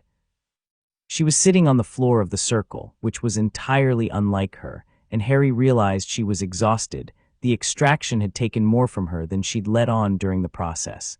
He'd deal with that. Remus was leaning against the barn wall, and his face in the darkness had something on it that Harry had never seen there before, not relief exactly, not gladness exactly, but the specific expression of a man who has watched something terrible be undone and is still calibrating whether he's allowed to believe it. "The morning," Harry said to all of them. "We sleep, we assess, the Horcruxes move to the top of the list." He looked at Lily. "The forearm. I told you I'll look at it." She didn't argue. They walked back to the cottage through the dark November garden, the ruined wall a dark absence on the north side, the stars overhead very bright in the cleared air. Harry walked beside his mother and felt the cleanness in his own head like a constant small miracle, the absence of the fragment already beginning to settle into new normal. Inside, Remus sat at the kitchen table with tea, and Hermione fell asleep in her chair within 10 minutes, and Ron draped a blanket over her and caught Harry's eye, and the look they exchanged contained an entire conversation about Hermione and exhaustion, and the specific stubbornness of people who push themselves past the point of sense, which was a conversation they'd had many times through other means and didn't need words for now. Harry sat across from his mother and cleaned the scorch on her forearm with the careful attention of someone who had learned field medicine out of necessity, and she let him do it without protest, which was new. He was getting a picture of when she chose to fight and when she chose to let people help her, and it was a more nuanced picture than he'd initially expected. "The pressure," he said. "In my head." She looked at him sharply. "It's gone," he said, "with the fragment." The cost was the fragment. It was energizing the fragment, keeping it viable. "Without the fragment, the potion's draw on my magic has stopped." He paused. "I think I'll know more in the morning." Lily looked at him for a long moment, reading him. Then something in her face released, not that she'd been visibly tense, but a particular quality of vigilance that had been present since she'd felt the elevated pressure on Wednesday shifted and let go. "Good," she said. "You were worried." "Constantly," she said. "Welcome to having a mother." Harry looked at her. The kitchen was warm and the fire was low, and Remus was asleep in his chair with his tea going cold, and across the room Hermione breathed steadily under Ron's blanket. Harry's head was clear in a way it had never been. His mother was alive, her forearm wrapped in clean bandages, sitting across from him in the firelight. The fragment was gone, the Horcruxes were next. Somewhere in the north, Voldemort had felt the severance and would know what it meant. He would move. He would move soon and with everything he had, because the calculation had changed and he would know the calculation had changed. "He knows," Harry said. "Yes," Lily agreed. "He'll come himself next time, not a proxy, not Death Eaters, not a construct." Harry looked at his mother. "He'll come because he'll want to understand what you are now. What the potion made you." "Let him come," Lily said. She said it with the same absolute quality as everything else she was absolute about, and Harry looked at his mother, this woman who had come back from the dead, who had burned a Voldemort construct out of existence with white fiendfire, who had been in the world for 6 days and had already redrawn the entire map of the conflict, and thought, "Let him." Chapter 5. What Voldemort wants. The intelligence leak took Harry 4 days to find. He hadn't told anyone his suspicion until he was certain, which was not the same as keeping secrets. It was the difference between sharing a theory and sharing a fact, and Harry had learned the hard way that theories spoken aloud had a way of becoming the story before the story was actually confirmed. So he kept it inside and worked it carefully, following the thread backward from the attack at the safe house through the chain of people who'd known the location, cross-referencing against the timing of Voldemort's response, measuring the gap between when the Order had last formally discussed the location and when the Death Eaters had arrived. The answer, when it arrived, was not a surprise. That was the worst thing about it. It arrived with the flat inevitability of something he'd been not quite letting himself think for months. Mundungus Fletcher, not malice, not ideology. Debt, the particular vulnerability of a man who owed favors to people who had Voldemort's ear, who had been squeezed for information not once but several times over the past year, trading small things, telling himself the small things didn't matter, and then the small things had compounded, and one of them had been the safe house location. Harry had found the evidence in the form of a flue powder residue trail that Mundungus had been sloppy enough to leave, and a sequence of timing in the Order's meeting records that told a clear enough story once you knew what you were reading. He told Dumbledore first, privately, through the flue. Dumbledore was quiet for a long moment after Harry laid it out. Then he said, "I should have seen it." "Yes," Harry said, "but you were looking for someone with ideology. Mundungus doesn't have ideology. He has debts. What would you like to do about it? Remove him from the Order's information flow. Don't arrest him. Arrested men talk, and he might talk about things we don't want talked about yet." Harry paused. "Let me have a conversation with him first." Another pause. "That conversation might be better conducted by—" "It will be conducted by me," Harry said. "He'll respond to me. He won't respond to you, and he'll run from Moody, and he needs to understand what he's done in terms he can actually receive." A silence. "Very well," Dumbledore said. The conversation with Mundungus happened in the man's flat above a nocturne alley shop, and it was short and extremely clear. Harry laid out what he knew, watched Mundungus cycle through denial and panic and deflation with the efficiency of a man running through a script he'd prepared for exactly this, and then Harry said, "I'm not here to punish you. I'm here to tell you that you're done feeding information anywhere to anyone starting now. In exchange, the debts you owe to Avery and Gibbon are going to be resolved." Mundungus stared at him. "How are you?" "I'm going to resolve them," Harry said. "Because I need you useless and safe rather than desperate and dangerous, and this is the most efficient way to achieve that." He looked at the man, small and disheveled and genuinely ashamed in a way that shame worked when it had nowhere useful to go, and felt a clear, detached understanding of what Mundungus Fletcher was and what he wasn't. He wasn't a villain. He was a small man who had made choices that compounded, and the choices had hurt people, and the right response was not punishment but containment. We're done here. He left, and that particular thread was handled. He came back to the cottage to find Lily and Remus in the barn with the runic circle, which they'd redrawn into a new configuration over the past 3 days, not the extraction structure but something else, something that Lily had been building toward with the focused intent of a person who is working toward a specific goal without explaining the whole of it yet. "What's this?" Harry asked from the barn doorway. Lily looked up. "Containment circle, different purpose, come look." He came. The new circle was larger than the extraction circle and more complex. The runes were different, older-looking, carved into flat stones that Remus had sourced from somewhere and arranged on the barn floor with precise care. The overall structure had the quality of something that was designed to hold something that very much didn't want to be held. "This is for Voldemort," Harry said. "For the piece of him that remains if we destroy the Horcruxes, and he comes to confront us before we can get to Nagini." Lily straightened. "Destroying the fragment in you was the hard part. The others are objects. They can be found and burned. But Nagini is mobile, protected, never more than 100 feet from Voldemort himself, and the moment we move on the other Horcruxes, he'll know what we're doing and he'll take measures." "He might kill the snake himself," Remus said, "rather than risk us getting to it." "He won't," Harry said. Both of them looked at him. "He loves that snake. I felt it through the connection. It was the clearest, most consistent thing I ever read from him. He will not kill Nagini. He'll protect her at the expense of almost any other consideration." "Which means she becomes the leverage," Lily said. "Which means she becomes the problem we have to solve at the same time as everything else." Harry looked at the circle. "This is for the moment after, when the Horcruxes are gone and Nagini is gone and Voldemort is just a man with a wand." "Is he just a man?" Remus asked quietly. "He's been just a man for a long time," Harry said. "He's been telling himself otherwise. There's a difference." The four of them stood around the unfinished circle in the cold barn, and the plan that had been growing in pieces and stages over the past week crystallized into something that had a shape and a sequence. The locket first. Harry and Ron and Creature, 3 days from now, using the hidden entrance to Slytherin's cave that Creature had been persuaded to navigate, not apparition, because the cave's internal wards prevented it, but a passage through older magic that the house elf understood in the way that very old magical creatures understood very old magical roots, not academically, but in the bone.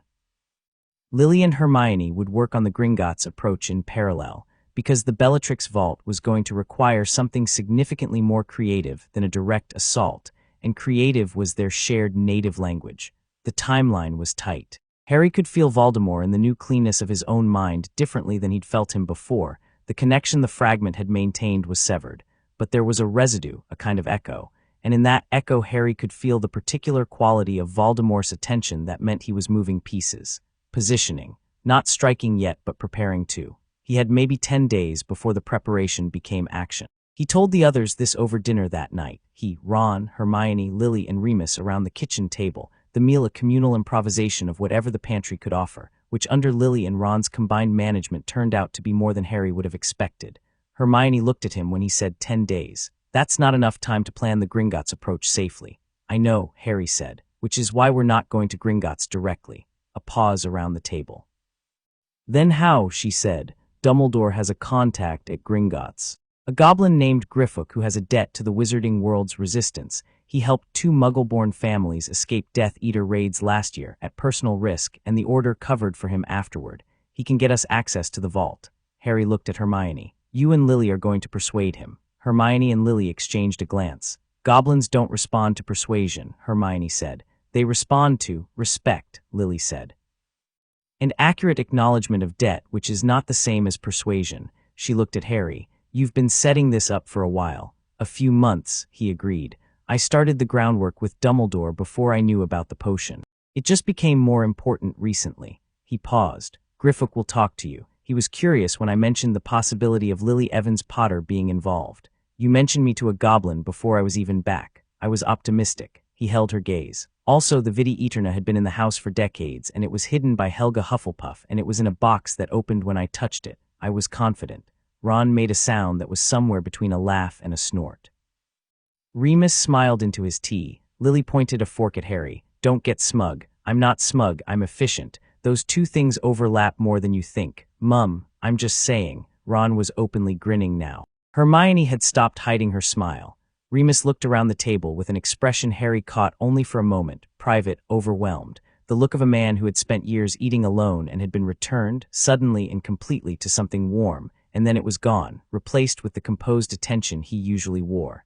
The 10 days began. The locket retrieval happened on day 3, and it was not clean. Creature took Harry and Ron through the old magic passage, which turned out to be less a passage and more a fold in the fabric of the place, a shimmer in the cliff face that the house elf navigated with the absolute confidence of a creature that had been this way before, and which closed behind them like water settling. The inside of Slytherin's cave was exactly as cold and dark and deliberately hostile as Harry had expected, the basin in the center still holding the potion that had once incapacitated Dumbledore, the locket visible at the bottom of the basin in the same greenish glow. Harry didn't drink the potion. He looked at it for 30 seconds and then said, "Aguamenti," the countercurrent variant, and applied the water charm in the opposite direction to how it had been designed to be used, which had been Lily's suggestion based on the cave's specific magic type, and the potion drained with a reluctant sucking sound that was profoundly satisfying. The Inferi came anyway.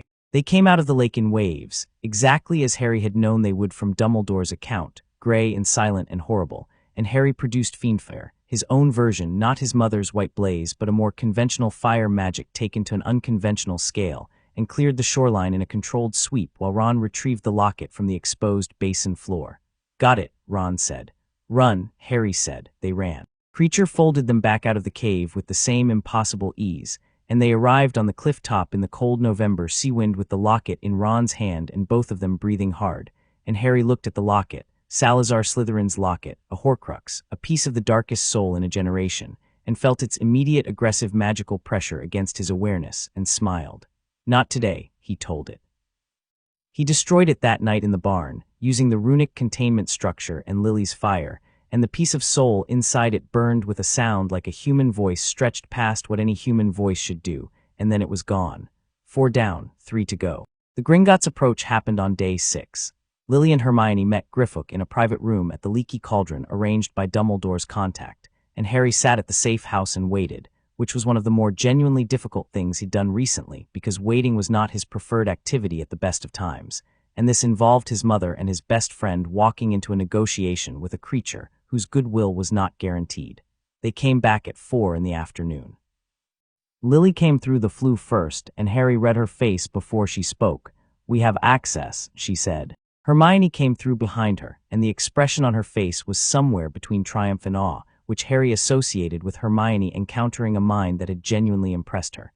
"Griffook agreed," she said. "He'll get us into Bellatrix's vault. The access window is 48 hours from now." She sat down. "Also, your mother argued for goblin inheritance rights for 20 minutes as though it was completely relevant to the meeting."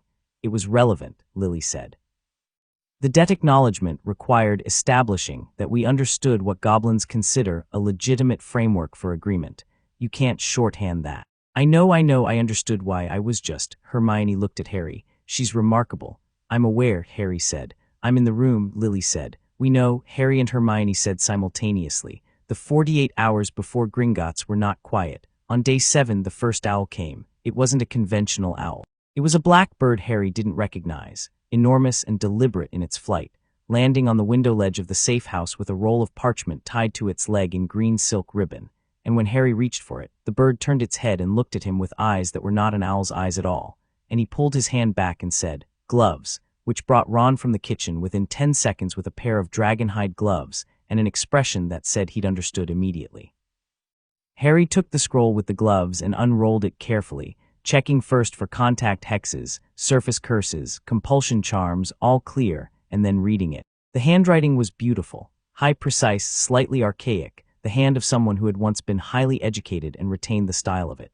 "Harry Potter, you have been busy. So have I. I know what you've retrieved and what you've destroyed, because I have felt each one, and I know what remains. I also know what occurred in your barn on the night after my emissaries visited you, because the severing of the fragment was not silent from my side of it. I am writing to you not to threaten, which would be beneath us both at this point, but to offer you an exchange of information. I know you are working towards something, so am I. I propose we agree on what the final confrontation will look like, so that neither of us wastes resources on misdirection. I will offer you this. There is something about your mother's return that you do not understand yet. The potion did more than restore her life. I know what it did. I have known since the night she burned my construct. Meet me. Come alone. I will also come alone. You know I can be truthful when truth serves me better than deception. This is one of those occasions. TMR. Harry read it twice. Then he handed it to Lily without comment. She read it. Her face did not change in any way that would have been visible to someone who didn't know her. Then she set it on the table and looked at Harry. He knows something about the potion's effect on me, she said. Yes, and he thinks that knowledge gives him leverage. He thinks the offer of knowledge gives him leverage, Harry said. Whether the knowledge itself does depends on what it is. You're considering it, Lily said, not an accusation, an observation. I'm thinking about it, he said, which is different. He looked at the scroll. He's right that he can be truthful when truth serves him.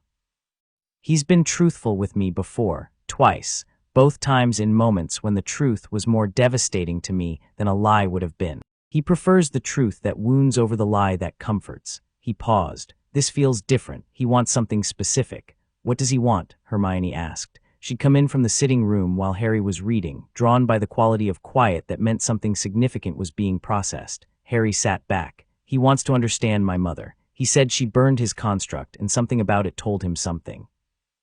He doesn't know what the potion did to her. He has a theory and he wants to confirm it. He looked at Lily, and he thinks that if he tells you what he knows, you'll tell him what you know. He thinks information flow is symmetric, Lily said. He thinks information is currency and he's proposing a trade. Harry's voice was thoughtful, not alarmed. The question is whether the information he has about the potion's effects on you is information that we need or information we'll work out ourselves. We'll work it out ourselves, Lily said immediately. Given time. Do we have time? A silence. He has Nagini, Remus said from the doorway. He'd been listening from the hall, which was characteristic of him. Remus absorbed information from the edges of conversations rather than demanding central position. If he feels the Horcrux count dropping, he'll move on the snake. Hide her differently, perhaps kill her himself as a last resort rather than, he won't kill the snake, Harry said. Are you certain enough to bet on it? Harry looked at Remus. Yes, Remus held his gaze. Then you don't need to meet him, he said. If the snake is his immovable point, the snake is the vulnerability you exploit without negotiating. Harry was quiet for a moment. Then, he's not writing about the snake. He's writing about Mum. He looked at Lily. He's afraid of you. Not afraid the way he's afraid of Dumbledore. Not wary the way he's wary of me. Genuinely, specifically afraid of what you are now. Good, Lily said. Yes, but Harry stopped, started again. Very powerful people are afraid. They do one of two things. They eliminate the threat or they try to control it. He's trying to control it by offering information first, establishing a relationship, making himself the person who told you the truth. Harry picked up the scroll again. He's trying to get Mum in his debt before she can be fully in his opposition. The kitchen was very quiet. Outside, the November wind had come back, rattling the window. The fire crackled. Don't meet him, Lily said. Burn the scroll. I wasn't going to meet him, Harry said. He looked at the scroll for one more moment, at the beautiful handwriting, at TMR. At the faint magical signature in the ink that was Voldemort's own, the signature Harry had spent 6 years learning to read, and then he burned it with a simple incendio and watched it go to ash on the table.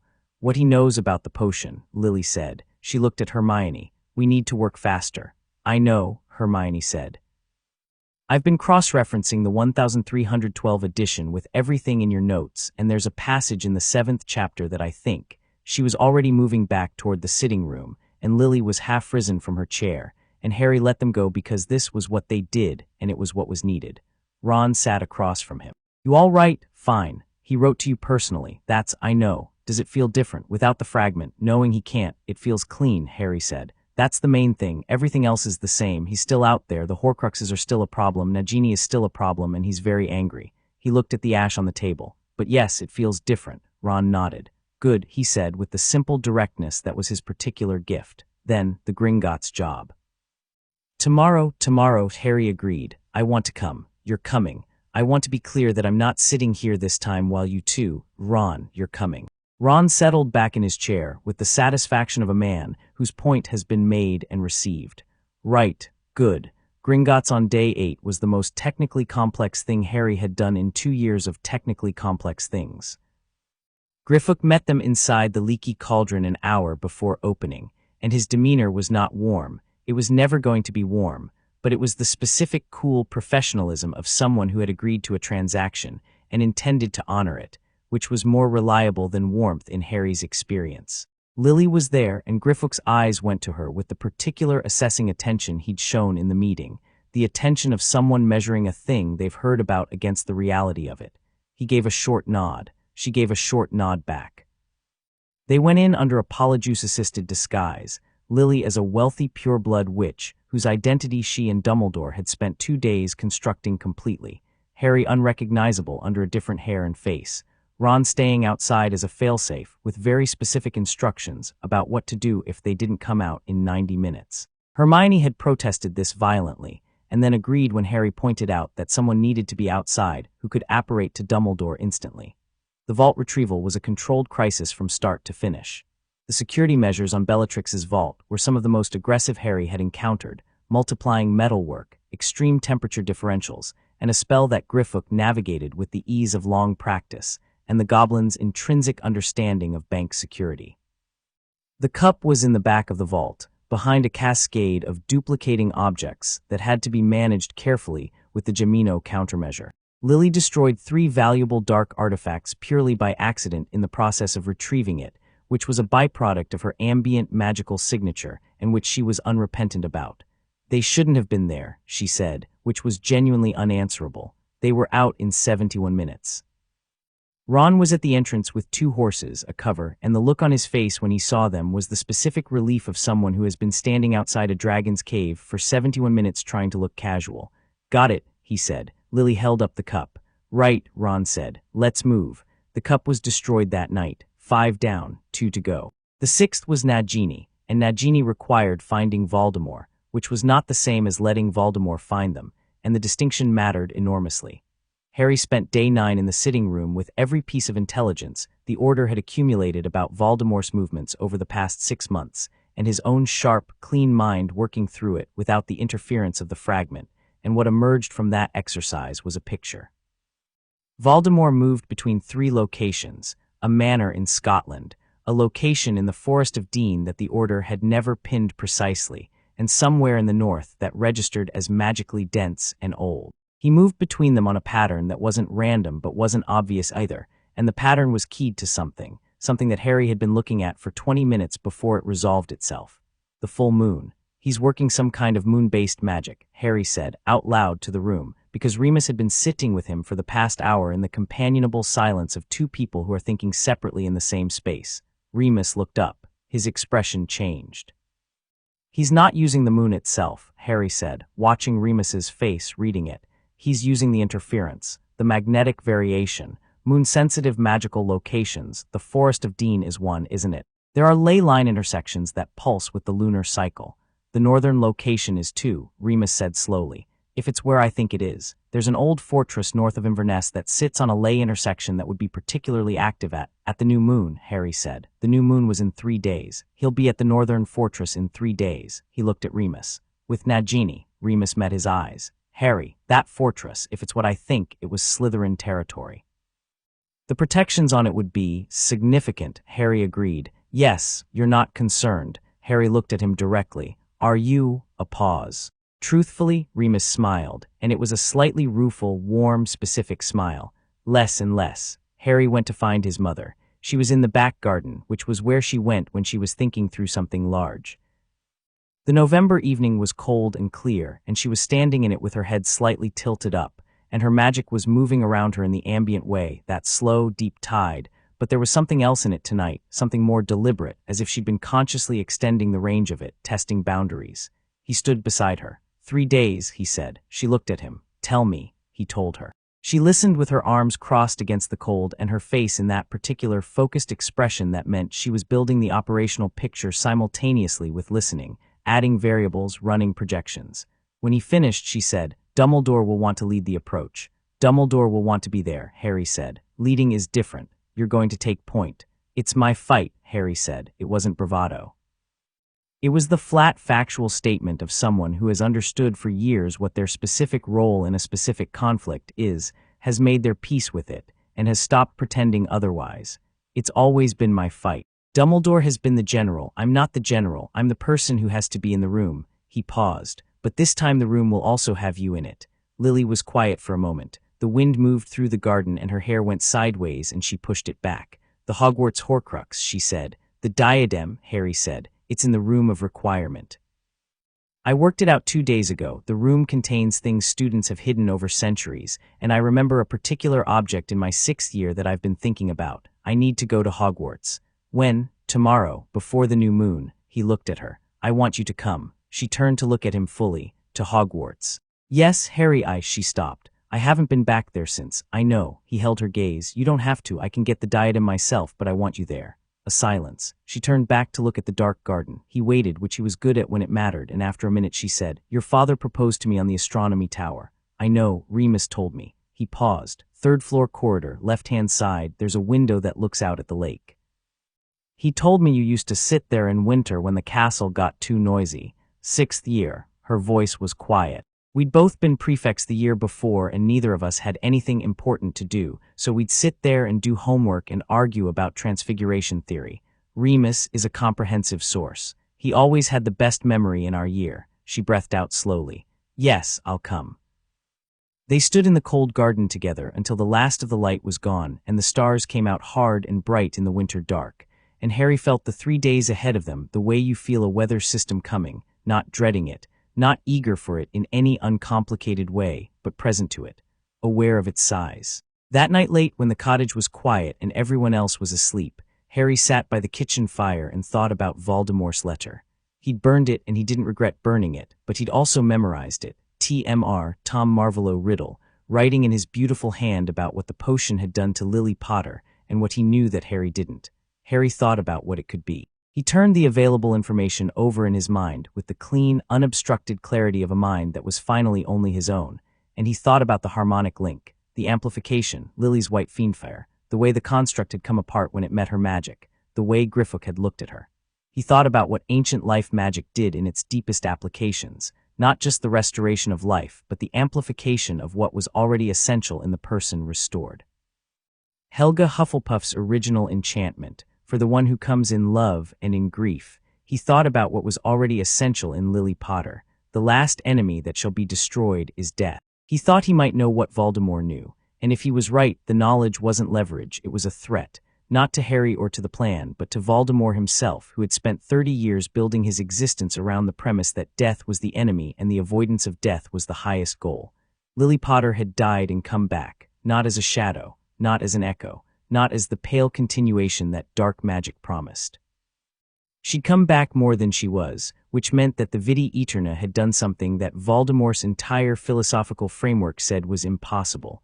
Death was not the last word. Death was not, in fact, the last enemy. It was a door. And Lily Potter had walked back through it.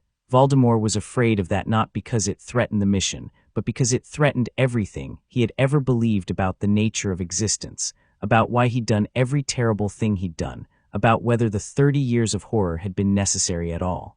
Harry sat with this for a long time. Then he went to bed because tomorrow was Hogwarts, and the day after was the diadem, and 3 days away was a fortress in the north and a snake and a man who had never truly lived, and Harry needed to be rested. He slept well. He slept the way people sleep when they have made their peace with what is coming, which is the deepest sleep there is. In the morning, Lily was already at the table when he came down, the small notebook open, writing in it, more of the records she was keeping, the memories she was preserving before they could fade again. She looked up when he came in and the look she gave him was the one he'd been slowly learning to simply receive without deflecting. Ready, she said. Yes, Harry said. He put the kettle on and the November morning came gray and clean through the kitchen window, and the last 2 Horcruxes waited for them in a castle and a northern fortress. And the end of the war, the actual end, not the held-breath stalemate that had persisted for years, was 3 days away. Harry poured the tea. His mother closed her notebook. Somewhere in the north, Voldemort felt the count of his Horcruxes and understood that the endgame had arrived and began to move toward it. So did Harry.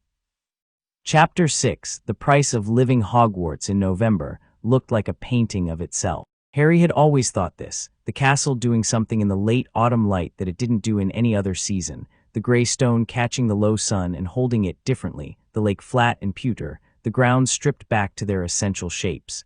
He'd come home to it 6 times now. This felt different from all of them.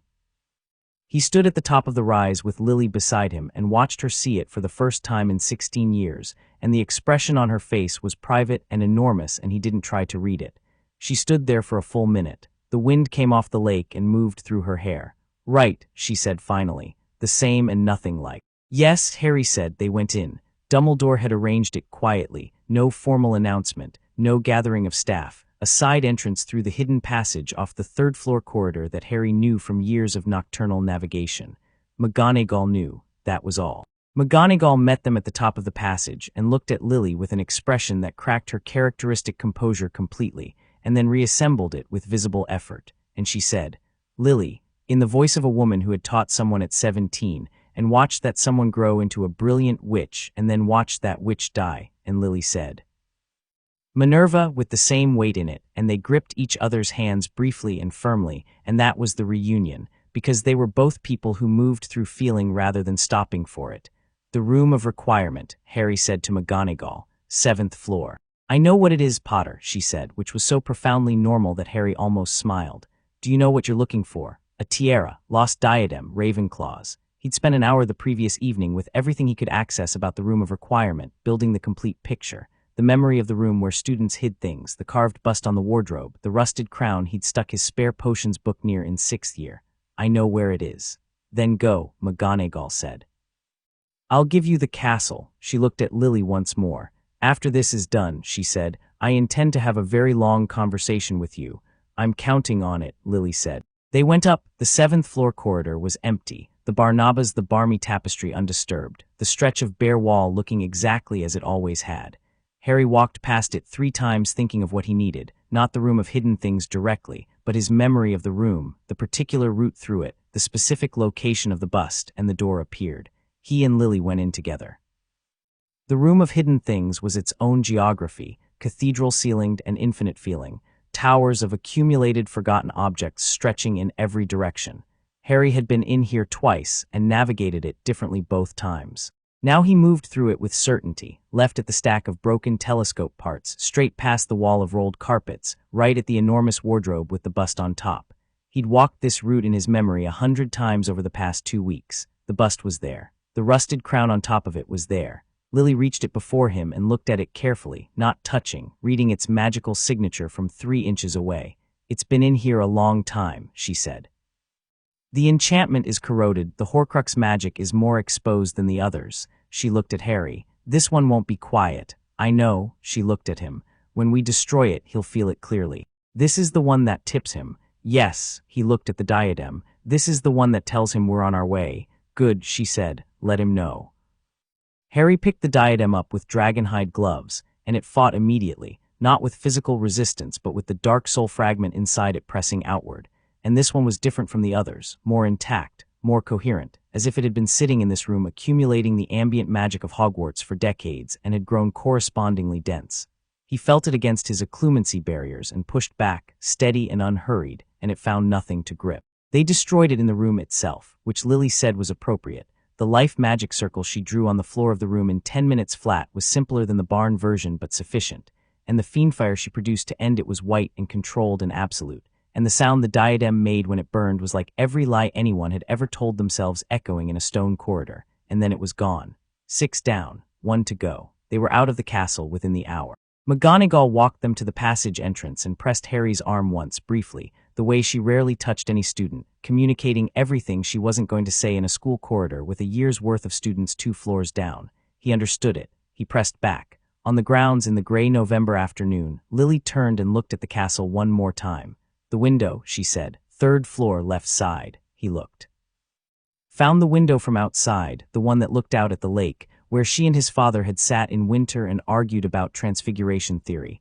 "Go look," he said. She shook her head. "Number," she turned away from it and toward him. "Later. When this is done," a pause, "when I can go back and just be there without everything else pressing." "Later," he agreed. They apparated back to the cottage. The new moon was tomorrow night. The hours between the diadem and the fortress had a specific texture, the particular quality of time before something enormous, where ordinary things acquire an edge of meaning they don't usually carry. Ron made dinner, which was more elaborate than the situation strictly required, which was his specific language for love and concern expressed through food. Hermione spent 2 hours doing something with her notes that she said was organization, and Harry recognized as the productive anxiety management of a person who needed her hands busy. Remus sat with Lily in the sitting room, and they talked in low voices for a long time, and Harry left them to it. He went to the back garden. The night was clear and very cold, the stars overhead hard and brilliant in the way of late November, and he stood in the frost-stiff grass and let himself be still for a while. He thought about the fortress in the north. He thought about Nagini and what her destruction would do to Voldemort, not just the Horcrux loss, but the specific grief of losing the one thing he'd allowed himself to love, and whether grief would make him more dangerous or less, and concluded that it would make him different but not more dangerous, because his danger wasn't in his emotion but in his calculation, and losing the last Horcrux would end the calculation. He thought about what he'd worked out by the fire 3 nights ago. The thing about the Vitae Aeterna, what the potion had actually done, what Voldemort was actually afraid of. He thought about his mother. Lily came out to the garden 20 minutes after him. She moved to stand beside him with the ease of someone who has claimed the right to be adjacent and no longer asks permission for it, and they stood together in the cold and looked at the stars without talking for a while. Remus told me something, she said eventually. What? About the prophecy. The part you didn't tell me, the specific wording of the power he knows not. Harry looked at her sideways. And I've been thinking about it since the diadem. She turned to look at him. Her face in the starlight had a particular resolved quality. The power he knows not isn't your magic, Harry. It was never your magic. He knows magic. He knows more magic than almost anyone alive. Doesn't understand love. He genuinely doesn't understand it as a functional force, as a thing that acts in the world. I know. The Vitae Aeterna amplified what was already essential in me, she said, and what was already essential in me at my core and the foundation of my magic is exactly that. What I did for you on Halloween night 16 years ago, the enchantment, it's not a memory now, it's not a historical event. It's been magnified into something structural. She paused. When I burned that construct, it didn't just die because I used powerful fire magic. It died because everything in that fire was the opposite of everything Voldemort has ever been, and his constructs are made of his nature, and his nature has no defense against the actual, specific opposite of itself. Harry was quiet for a moment. I worked that out 3 nights ago, he said. She looked at him. Sitting by the fire, he said. The door. Death isn't the last enemy, it's a door. You walked back through it, and that's what he's afraid of. Not you specifically, not your magic specifically. The fact of what you represent. That everything he built his existence on, the fear, the avoidance, the Horcruxes, all of it was wrong. A silence. So what does that mean for tomorrow? She said. It means, Harry said, that you don't hold back either. She looked at him steadily. I never planned to, I know. He held her gaze. I just wanted to say it out loud. They went back inside. Harry slept 4 hours, not the deep, easy sleep of 2 nights ago, but a lighter, functional sleep, the kind that does its job and releases you. He was up before dawn, dressed, armed, at the table with tea, and the operational picture laid out in his mind, clean and clear. By the time the others came down, he had the approach planned. The fortress north of Inverness sat on a ley intersection in a valley that had been off magical maps for 2 centuries, concealed not by any active charm, but by the accumulated weight of blood magic layered into the landscape over hundreds of years, the kind of protection that worked because it convinced the world the place didn't need protecting, which was the most sophisticated kind. Dumbledore had the location. Harry had the timing. The new moon rose at 11:14, and Voldemort's pattern said he'd be inside the fortress from nightfall. They had a window. Dumbledore is meeting us at the perimeter, Harry said. He agreed to support but not to lead. He looked around the table. That agreement holds because I asked him for it directly and he gave it. If it starts to not hold, someone tell me. I'll tell you, Lily said. Remus, you're with Mum. Your job is Nagini. She'll be separate from Voldemort enough that there's a moment, and when there's a moment, you take it. He looked at Remus, who nodded. Ron, you're with Hermione on the east approach. The fortress has 2 entrances, one obvious, one less so. The obvious one will be heavily warded.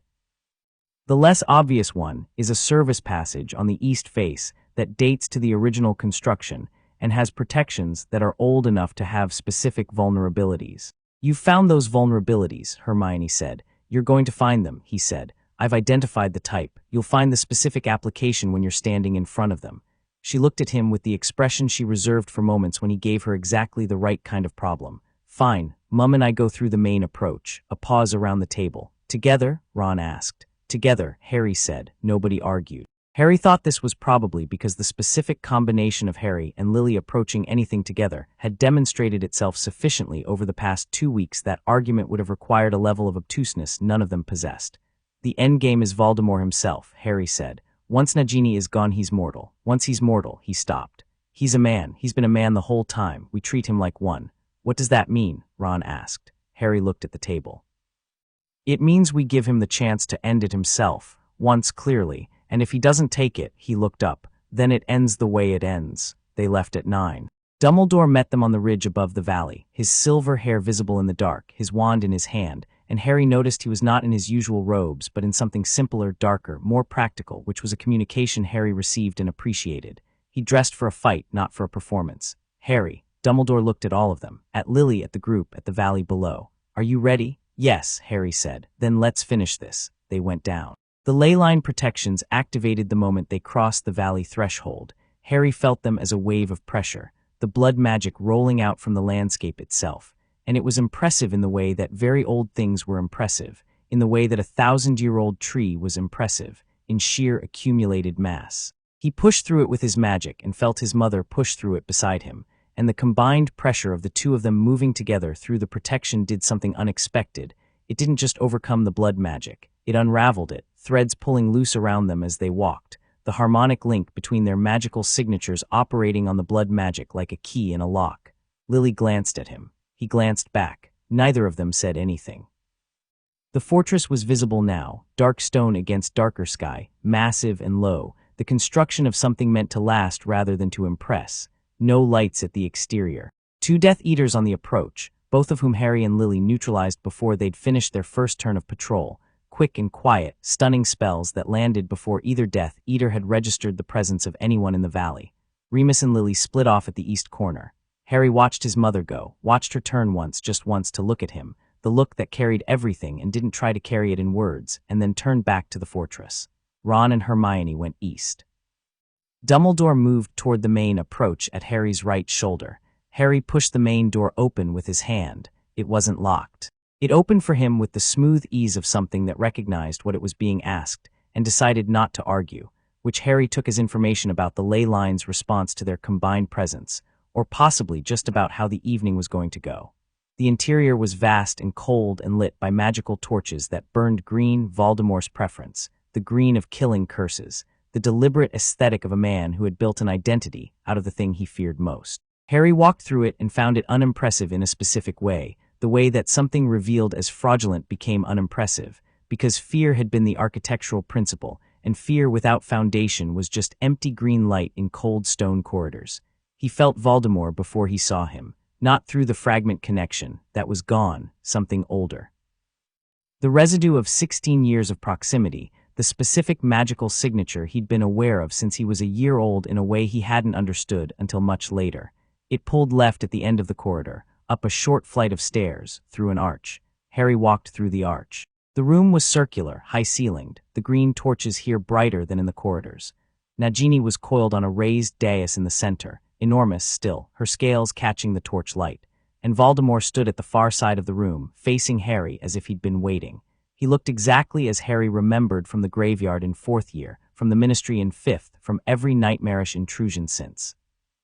Tall, pale, the features that had once been a handsome boy's face now stripped to something barely human, the red eyes. He held his wand loosely at his side. He was utterly still. Harry Potter, he said. The voice was exactly what it always was, smooth, quiet, and underneath the smoothness something that had once been capable of everything and had spent decades choosing the worst of it.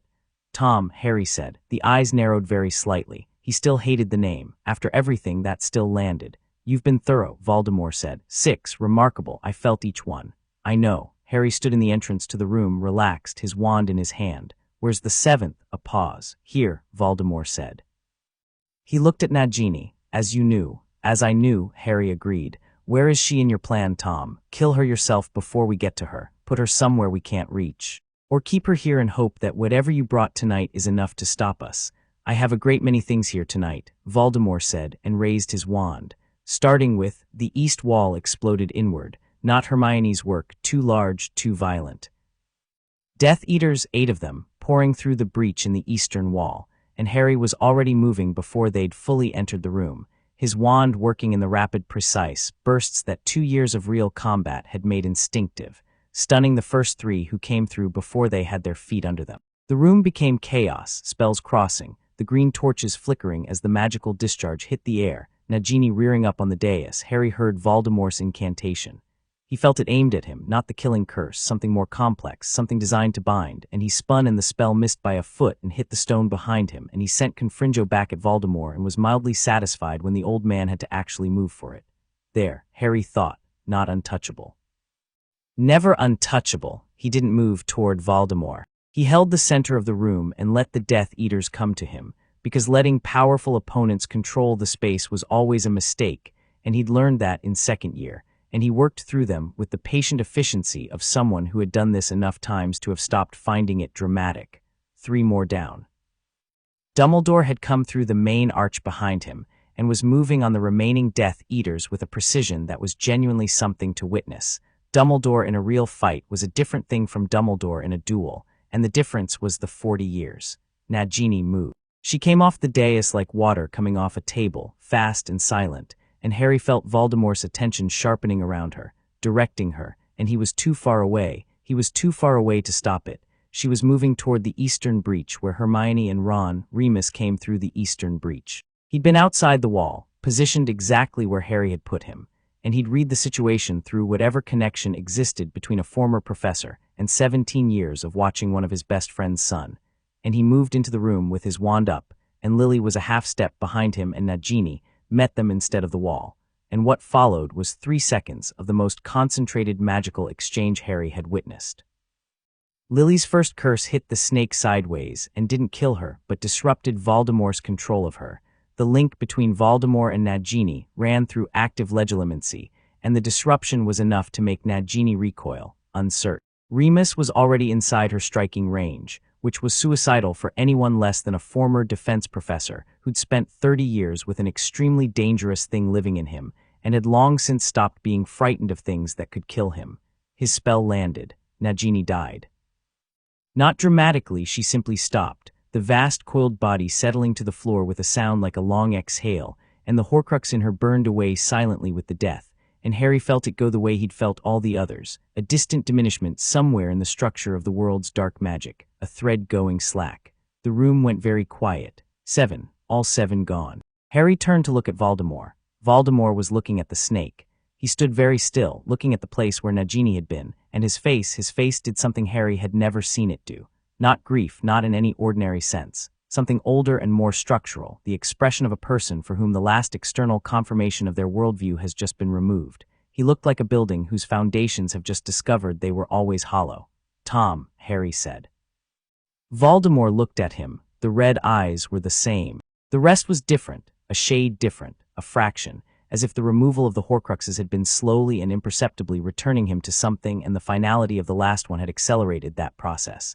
He looked, Harry thought, fractionally more like a human being than he had 3 minutes ago, which made him, paradoxically, more frightening to look at, because a human being who had done everything Tom Riddle had done was a worse thing than a monster. A monster had an explanation.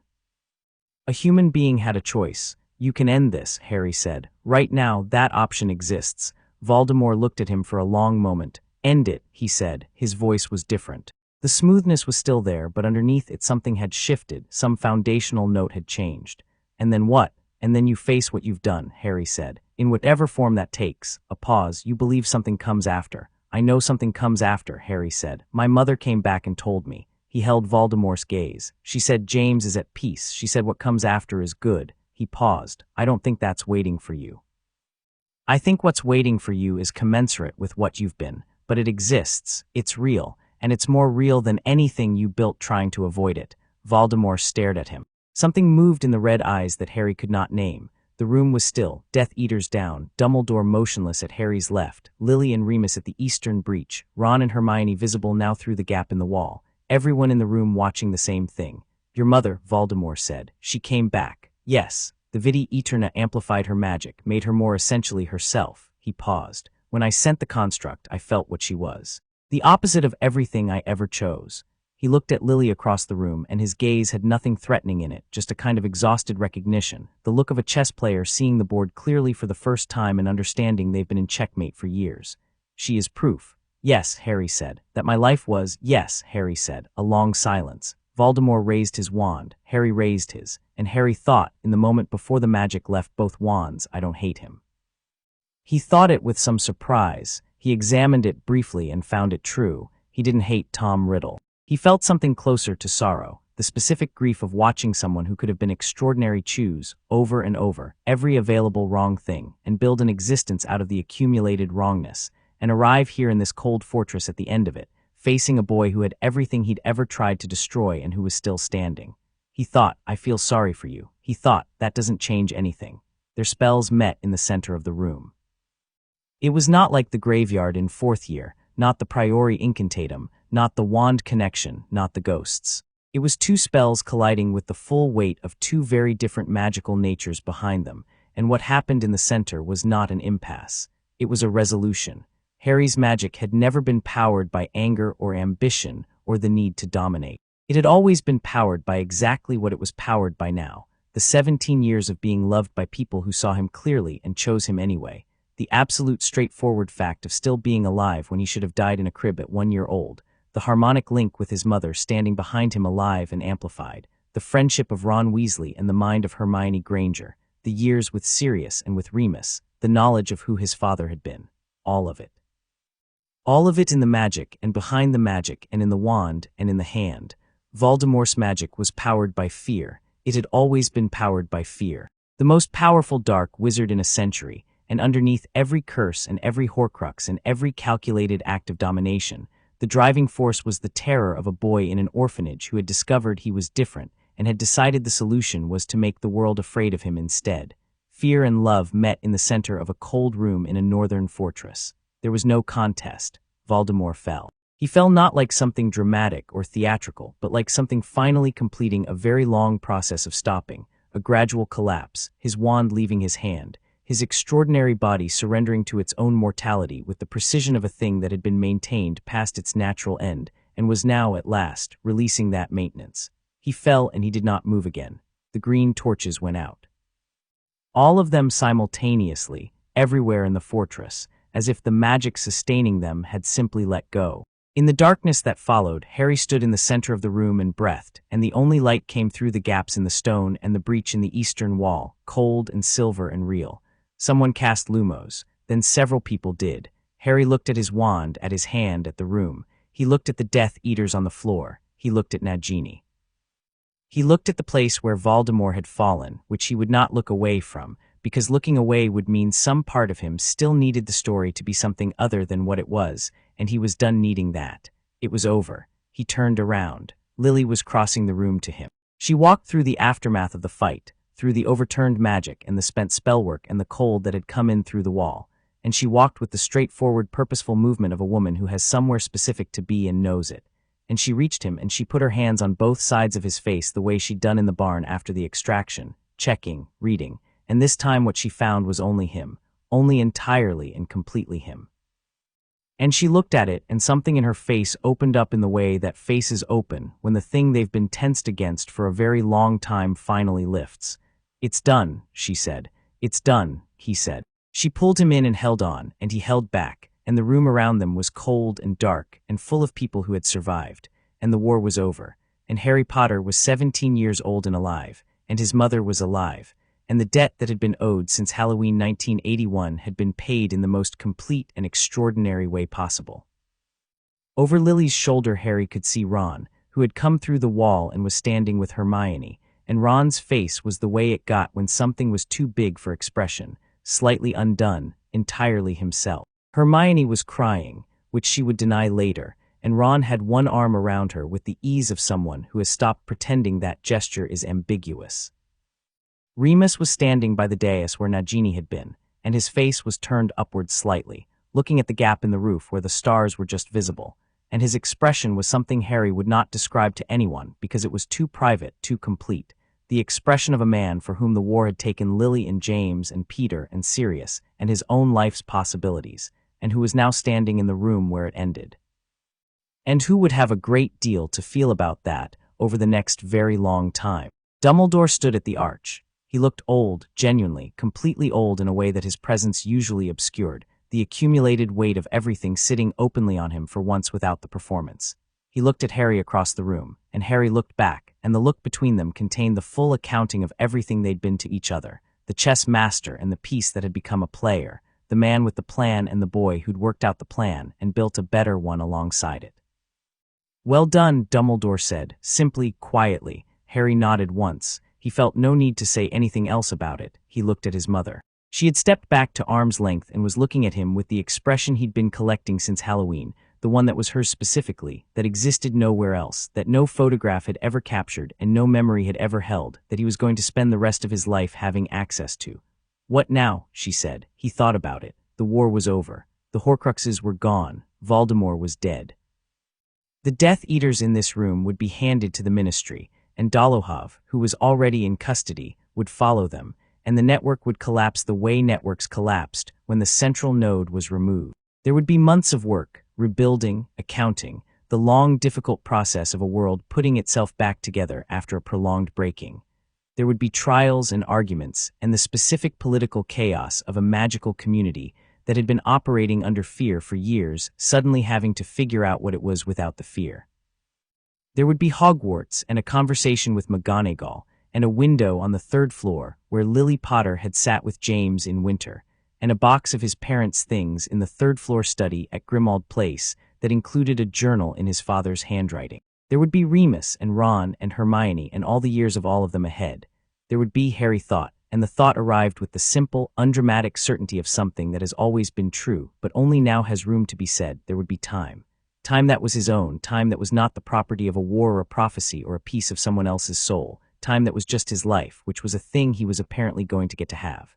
"Now," he said to his mother, "we go home." She looked at him. "Where's home?" He thought about the safe house and the cottage and the burrow and Hogwarts and Grimmauld Place, all of the temporary and borrowed spaces he'd moved through, and he thought about what home meant as a thing you chose rather than a thing you were assigned. He thought about what it would mean to build one, genuinely build one, with someone else actually present and participating. "We'll figure it out," he said. "Together," she said, not a question. "Together," he agreed. He took her hand the same way he had in the graveyard, the same direct, uncomplicated way, because he'd stopped being tentative about it somewhere in the past 2 weeks and had no plans to start again, and they walked toward the arch and through it, and the cold November night met them on the other side, and the stars were out in full, brilliant and indifferent and beautiful in the way of things that will be there regardless. Harry looked up at them. He thought about the inscription on the graves at Godric's Hollow, the verse he'd read 100 times without quite finding the key. "The last enemy that shall be destroyed is death." He thought he understood it now, not theologically or abstractly, but personally and specifically, in the way that only experience could teach a thing. Death had taken his parents. A piece of dark soul had been planted in him as a child and had lived in his head for 16 years as death's advance party, whispering in the language of fear and fatalism and the inevitability of loss. And Lily Potter had come back from the dead amplified and more completely herself than she had ever been, and in doing so had made the very thing Voldemort most feared into the instrument of his ending.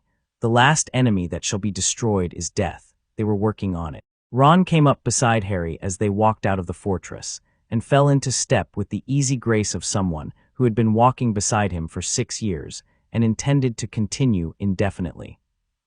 Hermione was at Lily's other side, and the 4 of them moved across the dark ground of the valley together, and the old blood magic protections that had unraveled on their way in did not reform, because protections built on fear had no mechanism for reconstituting themselves once the thing they'd been afraid of had already happened and turned out to be survivable. Dumbledore walked with Remus ahead of them, and Harry could hear Remus talking in a low, steady voice, and Dumbledore listening in a way he did not always listen, without the management, without the calibration, just listening to a man who had been through everything and was still here. Behind them, the fortress was dark and empty and already beginning, in the way of places where terrible things have ended, to feel historical. Not haunted, historical. Like a place that had once been the center of something and was now simply a place. Harry let it recede behind him and did not look back. Lily squeezed his hand once. He squeezed back. The walk across the valley took 20 minutes and nobody said anything of significance, and that was exactly right. The silence was the full, complete kind, the kind that came after something enormous had resolved, where everything that needed saying had been said in the saying of everything else. And what remained was simply the fact of being alive and together in the cold November night with the stars overhead and the ground solid underfoot, and the whole of the rest of their lives arranged ahead of them like a door standing open, waiting to be walked through. Harry Potter walked through it. His mother walked beside him. The cost of the life potion had been real, and it had been commensurate, and it had been worth every fraction of what it had asked, and Helga Hufflepuff, wherever she was, had been right about all of it. The last enemy that shall be destroyed is death. Consider it destroyed.